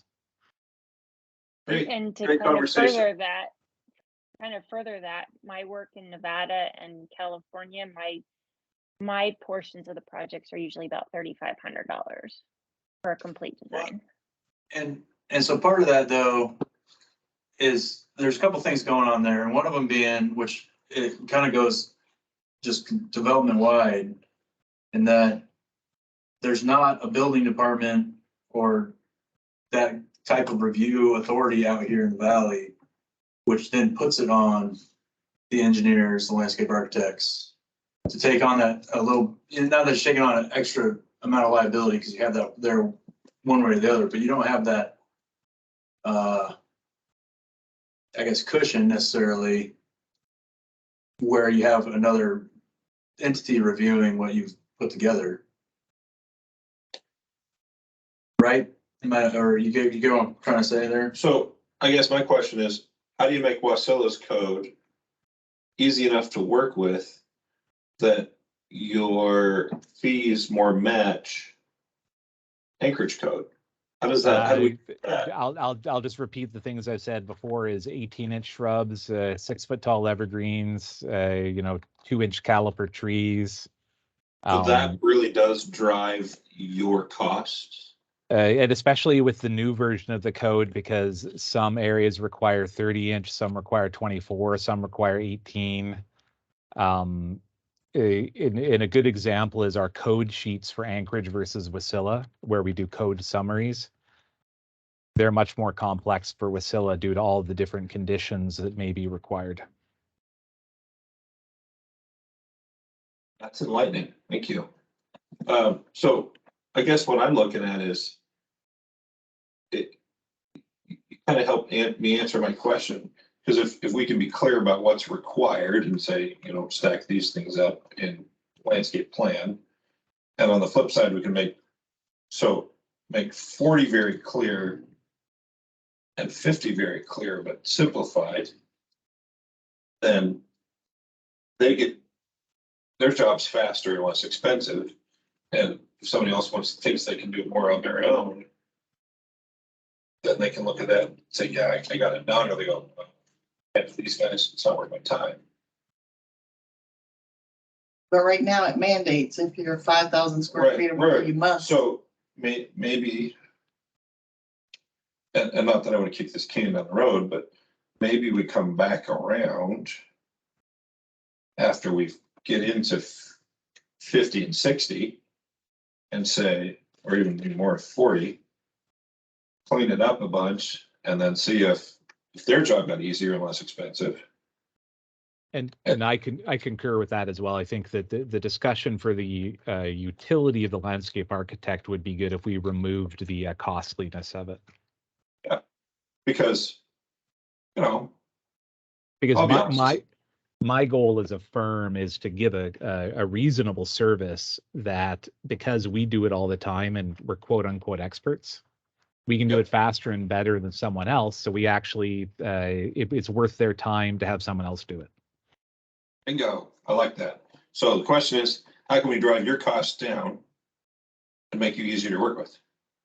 Yep. And I think what's awesome about, all the decisions and the things we're doing so far are moving that way, because like you're talking about, Chris, with the simplification, making it easier to get through, reducing complexity, all of those will have a direct benefit to simplify the whole process for everyone. I could totally appreciate from my end, I see certain patients walk in and I go, paperwork nightmare versus some other ones. So sometimes that's a very good parallel. Very good. And unfortunately, the paperwork nightmares often don't pay as well as the simple ones do. We have you parallels. Usually set your fee sometimes. Sweet. Okay, so that was cool. I like that. So Peter, Marie, everybody, all the professionals in the room, what section can we hit that's going to make your jobs easier? And should we start with just types of landscaping? Where's the? So we're done with 40, just to clarify? For right now. For I right think now? we should visit 40 again after Later. seeing the other two. Okay, got it. Anyone else disagree? I think it would be very great. It would be very helpful if we just looked at the plant sizes and put them at a standard height and size. No matter where they're planted. That's a pretty easy change that would make a big difference. Okay. I think that's awesome. I mean, make them all the same. And then the suppliers can say, I got to stock a whole bunch of 18 inchers and not 18 and 24s and fret about it and everything. And go out with an 18-inch stick and you got not 2 sticks. Is that helpful? I mean, yeah. Yes. So somebody guide me where. Is that? So what section is that? Is it 50 or is it 33050? Oh, that's 050? It's, It's been 60 it talks about mainly. 33050 subsection D, plant materials. A1, A1 and 2, right there. Deciduous trees. So, yeah, 050. Oh, there's one right there in the corner, Right. private on the door. D.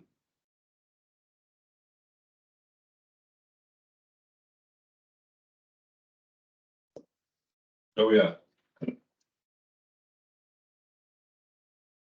It's funny, when I was reading this code, I highlighted this whole section in D1 that says, is there anything special about these dimensions?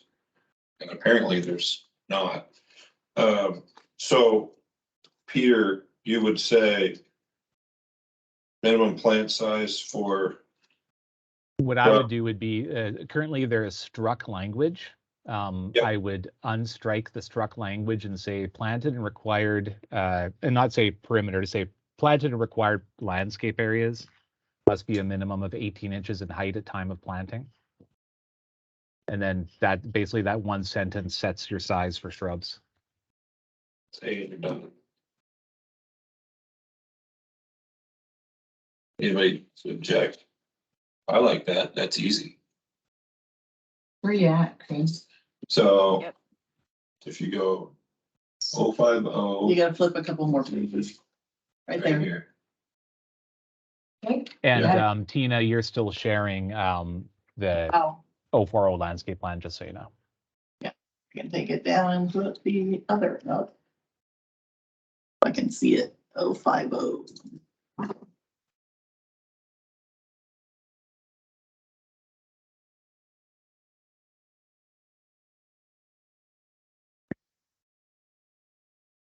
And while we're getting to the right section as well, to repeat something that was said before is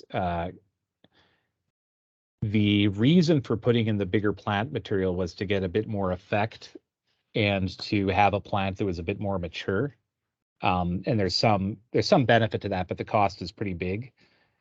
We need to find ways in the code to incentivize maintenance, because an 18-inch tall shrub can get pretty big pretty quickly if it's maintained properly. So it's much better for people to install less expensive landscape, but with good soil and watering. So part of this is about education for people and trying to get those maintenance requirements codified. So can we say maintenance and installation? Okay, I don't remember reading it. Is there anything in here that talks about installation? Oh, yeah, there's. Yeah, elsewhere, yeah. Let's not go there yet, but It does. okay, because if we can make it real simple, thou shalt have 18-inch shrub and plant it this way.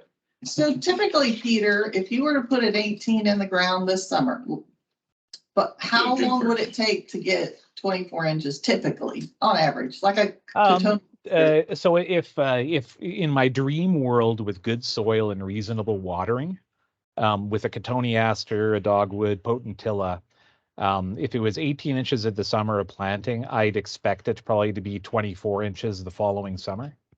Okay, so just a year is all you're looking at, basically. If If it's maintained and installed right. exactly, yes. And it somewhat depends on the species, but like a potentilla will max out probably, depending on the type, 3 or 4 foot little dome. That should happen within 3, 4, or 5 years. And they kind of just like that. That's where they go. Yeah, and typically most shrubs will have a maximum size they achieve. There are other ones that'll just kind of, their maximum size is big, so people maintain them smaller.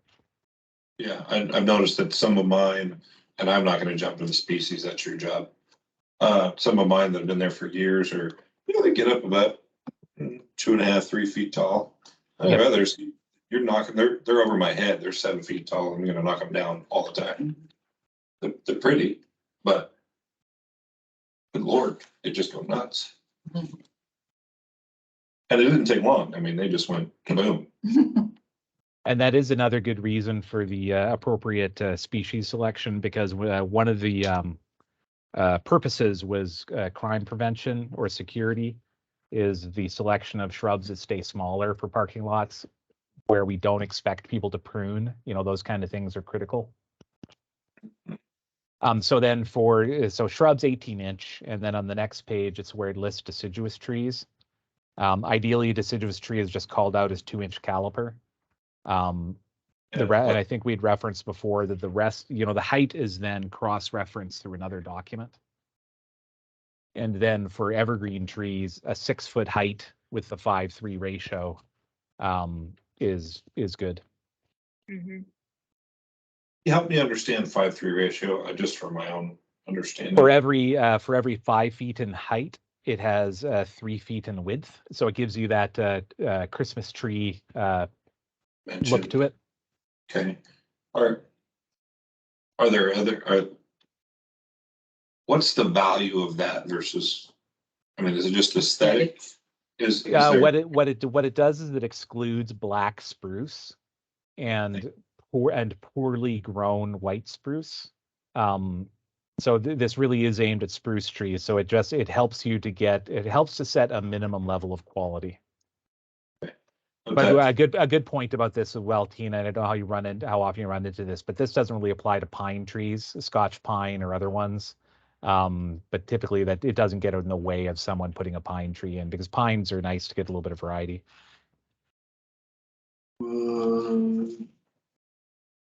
So the pines don't meet that requirement, or they do? And we just don't need to worry about it? They kind of, but don't. They're just they grow differently than spruce does. So we does that- should say this is a spruce thing then. Or I'm wondering if we should go down the route of excluding certain species as evergreen tree. Non-native. Well, This might be a follow-up. I need to check. So the nurseryman standard calls these out. So I think the 5.3 might be irrelevant because it's already called out in the nurseryman standard. I'm just gonna go grab it just a second. I don't want to set a limit on something and then. Right, yeah, I don't want to box somebody in because like, oh, it's a great tree, but it doesn't qualify because it's, Right. 3.2 or I don't know. But I totally agree, we don't want a bunch of black spruce. Oh, they look terrible. Well, and he said So- substandard trees too would No, be right, full right. enough. Yeah, yeah. well, so Report. nurseryman standards actually defines what a healthy tree is as well. So if you're following those standards and you're requiring those standards, then it kind of automatically applies to the health as well as the size. So, Right, I guess I wanted to make sure that the 5:3 ratio that we're calling out is applicable to any evergreen tree that you're gonna want to use on a project.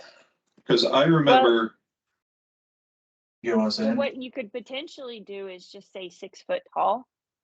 And then that covers a huge variety of evergreen Right. trees. Right, but we don't necessarily want every evergreen tree.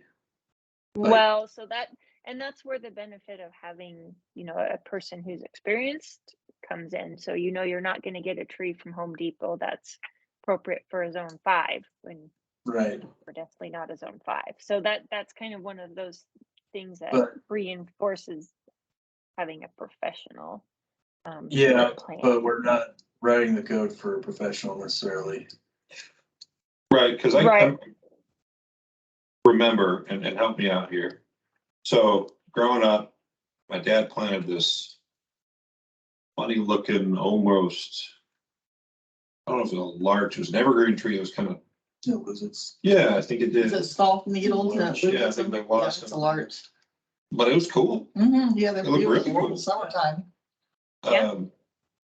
But that wasn't But like that- 3. And that doesn't meet the intent of the code, I don't believe, because the reason they want evergreens in here, so that they're. Yeah, no, that would be a deciduous Right, right, tree, right. so But even, okay, you could have it, you just couldn't in Use place it of an as- evergreen, yeah. Yeah, well, and it's a deciduous conifer. Okay, Right. okay. that's, okay. No, Yeah, So- so Peter, I don't know if you heard what I was trying to see if that 5:3 ratio, I just don't wanna discriminate against or whatever. Yeah, But, they evergreen trees that we do wanna be able to use. they removed the 5.3 in Anchorage, so our code no longer gives it because ANSI does relate to spread. So that's something where, again, from a simplification point of view, removing it would probably make sense. But then do we need to put a list of trees we don't wanna see put in as an evergreen? No, I typically tree exclusion lists generally aren't useful. The only exclusions normally worked into code are invasive species, Okay, and then truly unwanted species. So cottonwood and alder are normally put on a list that they are not allowed to count for credit or be used to count toward requirements. you don't like cottonwoods? Within an urban area, they cause a lot of problems. I just killed a bunch in my yard. but when it comes to evergreen, there's, I guess, because I'm going back to the black spruce, do we wanna, are there, Is there such a thing as an attractive black spruce? I'm just saying, if we're going down the. But who's gonna, yeah, That was the reason for the 5:3 ratio was, right, to limit for the type of tree you're putting in. but what if it's an Yes. existing tree and they get credit for it? But if it's tucked in with the other things? Well, let's talk about a new tree, I don't worry about understand. that. All right. So, Yeah. So, what I'm hearing is it best just to leave it to, you said ANSI, or what's the reference, It's the American Nursery Standard. So it's but the document is ANSI Z60. Sorry, it's a it. Sounds like something you're familiar with and use a lot, but the rest of us can look it up. Yeah. So if we're- And again, we're walking the lines. I heard someone say, you know, if it's a technical document versus those people they're just trying to get a plan in. So I think that what I would recommend is there's some of these things where we're getting into the weeds that we come back to. But the main thing is if we're talking about a 6-foot evergreen, that gets us 90% of the way there. Great. What if we said 6-foot evergreen and it's healthy according to those standards? Right, but how does the average Joe that's drawn his own plan know what ANSI is? I don't even know what ANSI is. I don't even have it in my bookshelf, and they're not gonna have it, and then they Right. have to research it, and they go, your code's too hard, because now you tell me I gotta go look at the ANSI code to figure out what it is that you're gonna. Just say it's 6 foot.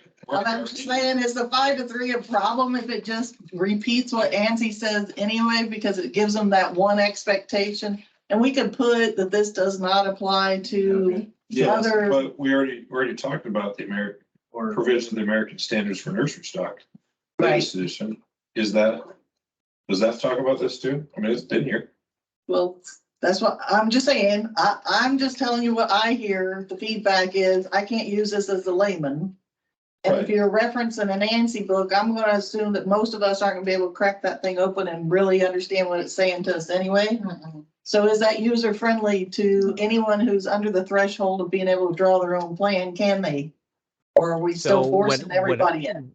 What I would recommend would be, so as not to burden this section, there is no definition for evergreen tree. So we should probably have a definition for conifer, evergreen, deciduous, and that would be a location to give a bit more information like this. Is that acceptable to people? that sounds good. I like Yeah. that. That makes sense.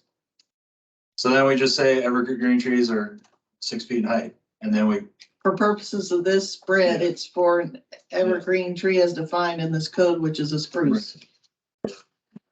Well, and Right. then within Sure. definitions, then we could address broadleaf evergreen. So there are a couple of real terms to use that then you could assign 5 to 3 to the right kind of evergreen. so the 5 to 3 would go under the definition.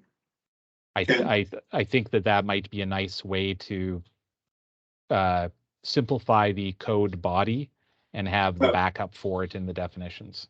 Peter, is this a safe spot for us to all look at you and say, how about you tell us what looks good?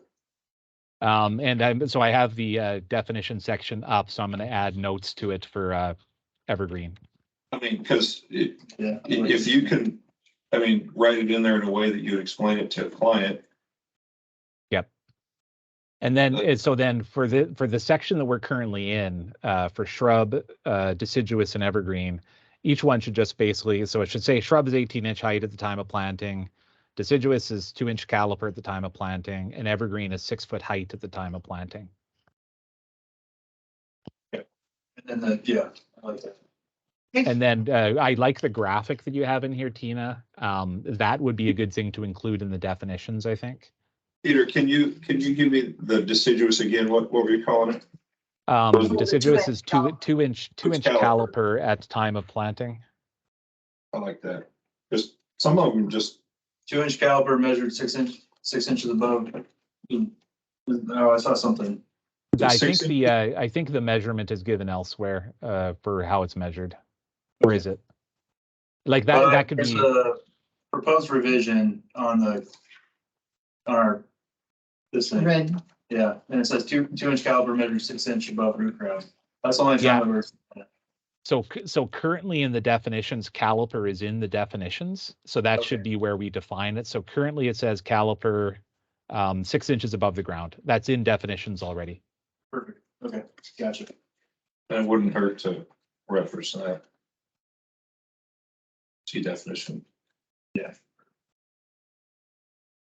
Well, definitions, okay, so this is where I'm gonna resist you guys a little bit. A definition tells me what it is, Yeah. not how I implement it, use it, apply it, measure it, or inspect it. So your regs need to be in your regs and your definitions need to just be definitions, because what happens is people don't see the regs and the definition or the how to measure it, and they go, well, your code doesn't say that's what I'm supposed to do. Unless you have a nasty cross-reference. So we probably should just line it out saying Mhm. 2-inch caliper measure. 2 inches. Yeah, and just call it and say it and be done They with read it. it in one spot.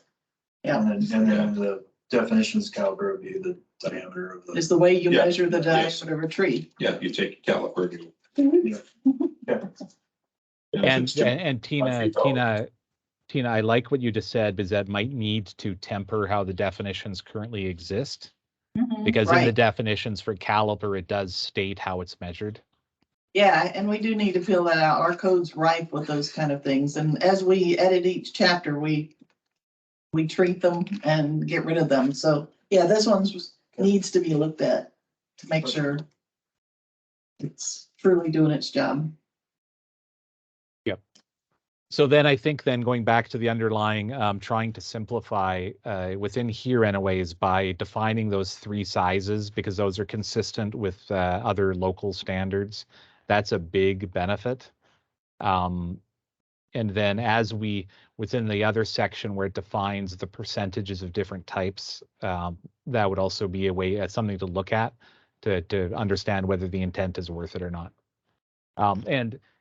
It's 7 o'clock, so I'm hoping that we might consider this to be really successful and wrap things up slowly. I'm pretty happy. So, 2 sections. we're down to 2 sections, but they're also the biggest ones. But I think you've hit the most streamlined issues that are gonna reduce Yes. costs. I have a few. What do we call them? Pets. Maybe I'll call them. A few areas that I think aesthetically, my opinion. We talk about mulch. Mhm. I hate wood mulch. It blows away. I like rock mulch.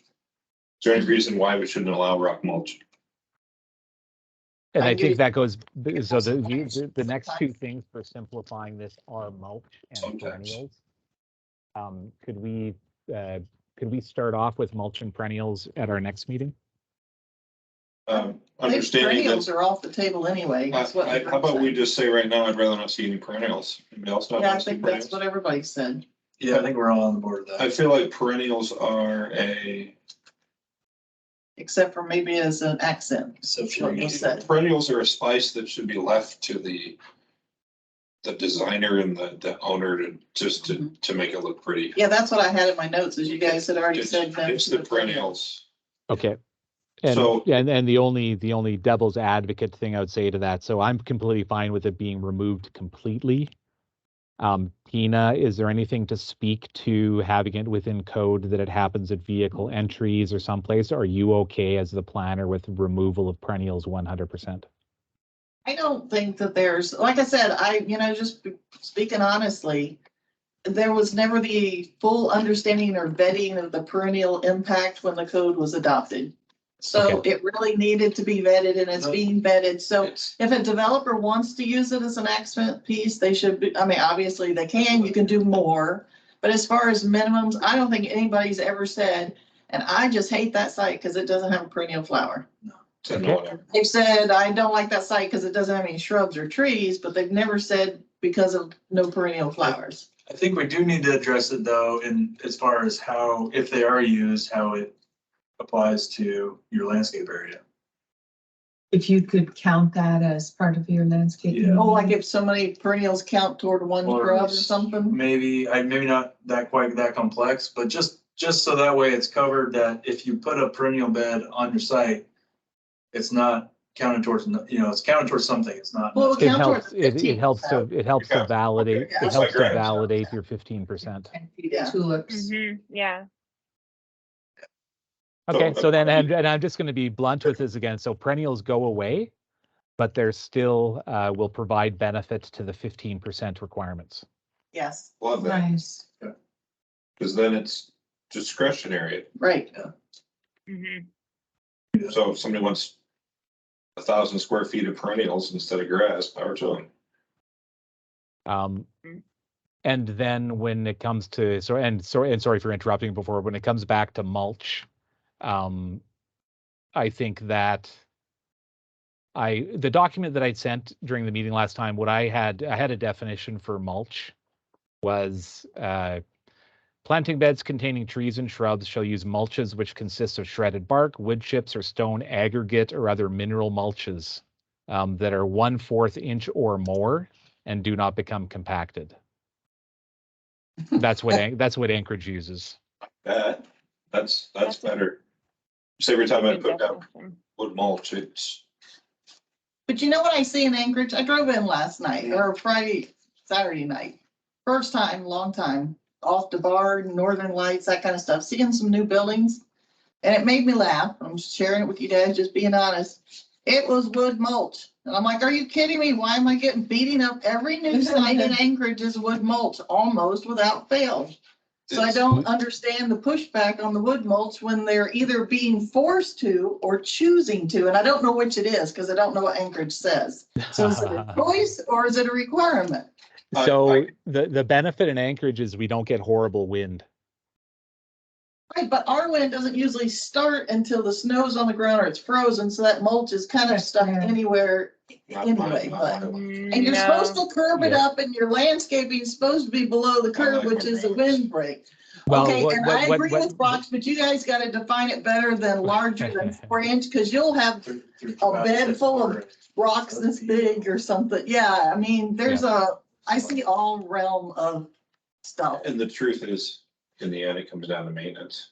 Mm-hmm. Because it either will blow, like my rocks, I gotta dig them up every 2 or 3 years, set them out, put them back. And I do. But You know what I like about yours? You do a lot of grass, and then you just do the mulch under the plantings. That's not what I get.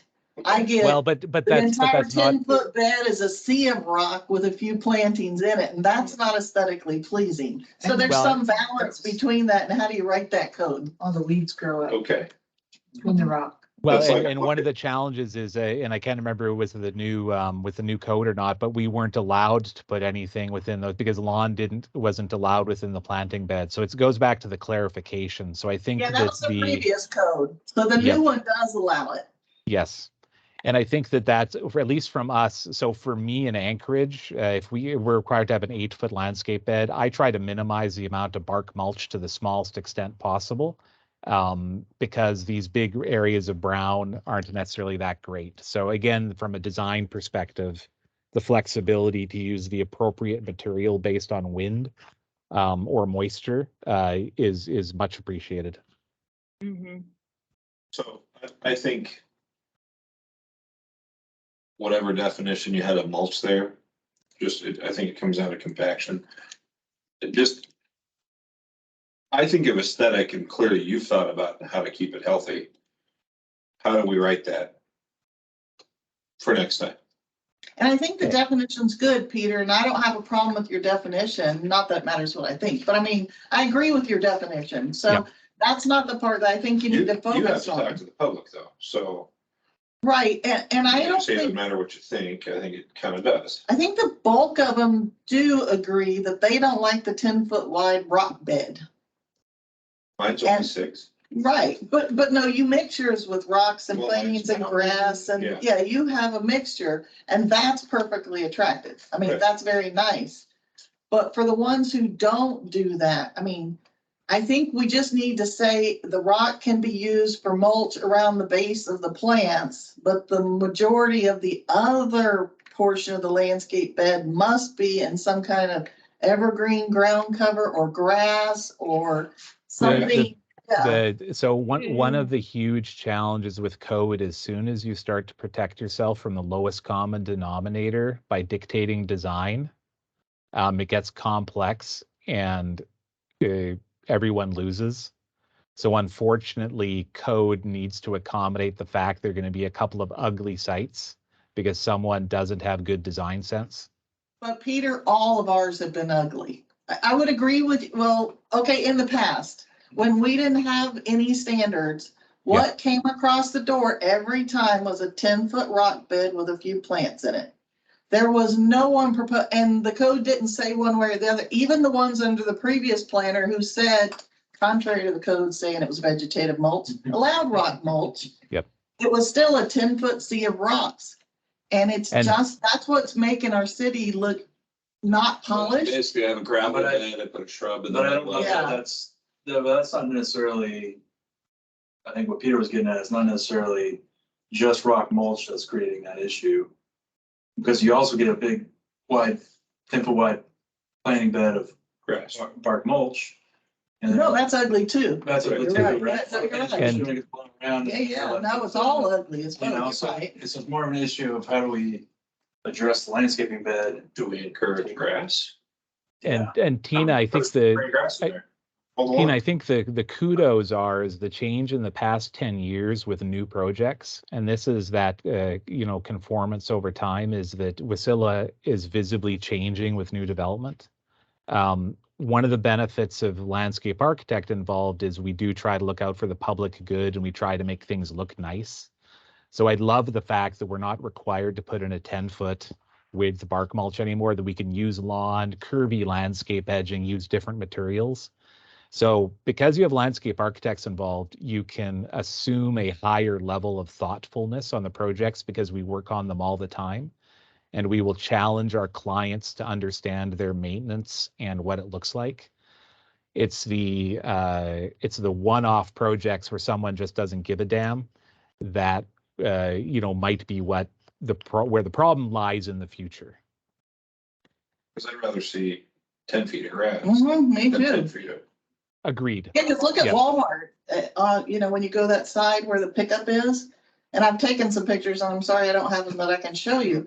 But it's all grass with these pockets, these clusters of trees and shrubs. They do have a hedge along the edge of their parking, which I was quite impressed with. I'm like, really? They chose to do that? Ooh, I like that. And then street side of that, there's these groupings, and it's all grass otherwise. And yes, underneath those groupings, it is rock mulch around those plantings. But the rest of it's grass, which gives it that nice green appearance. Yep. So For quite a bit. And now we can do that. And it's really important that at the base of the trees, they have the rock mulch or the bark mulch because it stops the mowers and the weed whackers from destroying the plants. sometimes grass can kill plants. Does my lives. So I do apologize is that I do need to take off soon. So for my benefit, it sounds like a mulch definition that allows rock is acceptable. When we get into the next section that speaks about site perimeter landscaping, parking lot perimeter landscaping, I think that'll be the area where if we do want to try to provide more control over design, that's the section that it'll happen in. So I think that we'll come back to some of these discussions. And I have some soft thoughts there too about aesthetic, but I think that's another one where you guys can help quite a bit. Just in terms of how to word it. So you guys pretty much knocked out Everything but 50, so that's pretty good. So now you only need to take what we talked about tonight and now look at 60 with a new set of eyes. And see what needs to be carried over and how to incorporate the ideas.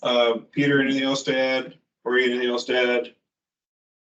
I'm assuming then specifically with this section as well as the Tina, when you make edits to it, we'll get a clean copy because one of the things that we need to do now is to look at the changes and make sure they're reflected, that they don't have any conflicts with other pieces of things. So, but no, I'm looking forward to the next section because that's where the tire hits the road.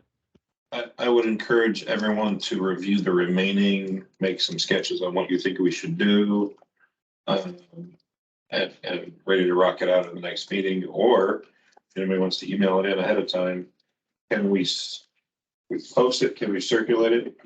Yeah, you just can't talk about it amongst yourselves. You'll have to come to the meeting with your comments about what you read. But yeah, I can post everything, send it out to you guys, put it on the website. If I sketch up what I think an appropriate layout would be code wise, I'll email it to you and then you just post it, and we're not in violation. Right. Nobody else can do their stuff the same if needed, but at least read through what's left. Have your thoughts. And our next meeting is It's November. Yeah, November something. November. It will be the 14th, November 14th, next meeting. last meeting, so. Any objections to leaving committee of the whole? Hearing none, we've exited committee of the whole. staff comments, committee comments, any other comments going twice? So we are adjourned at 7:16. Thanks, everybody. Yeah, thanks. You. Awesome. Good night. Good night. Thank you all. Take care. Yes.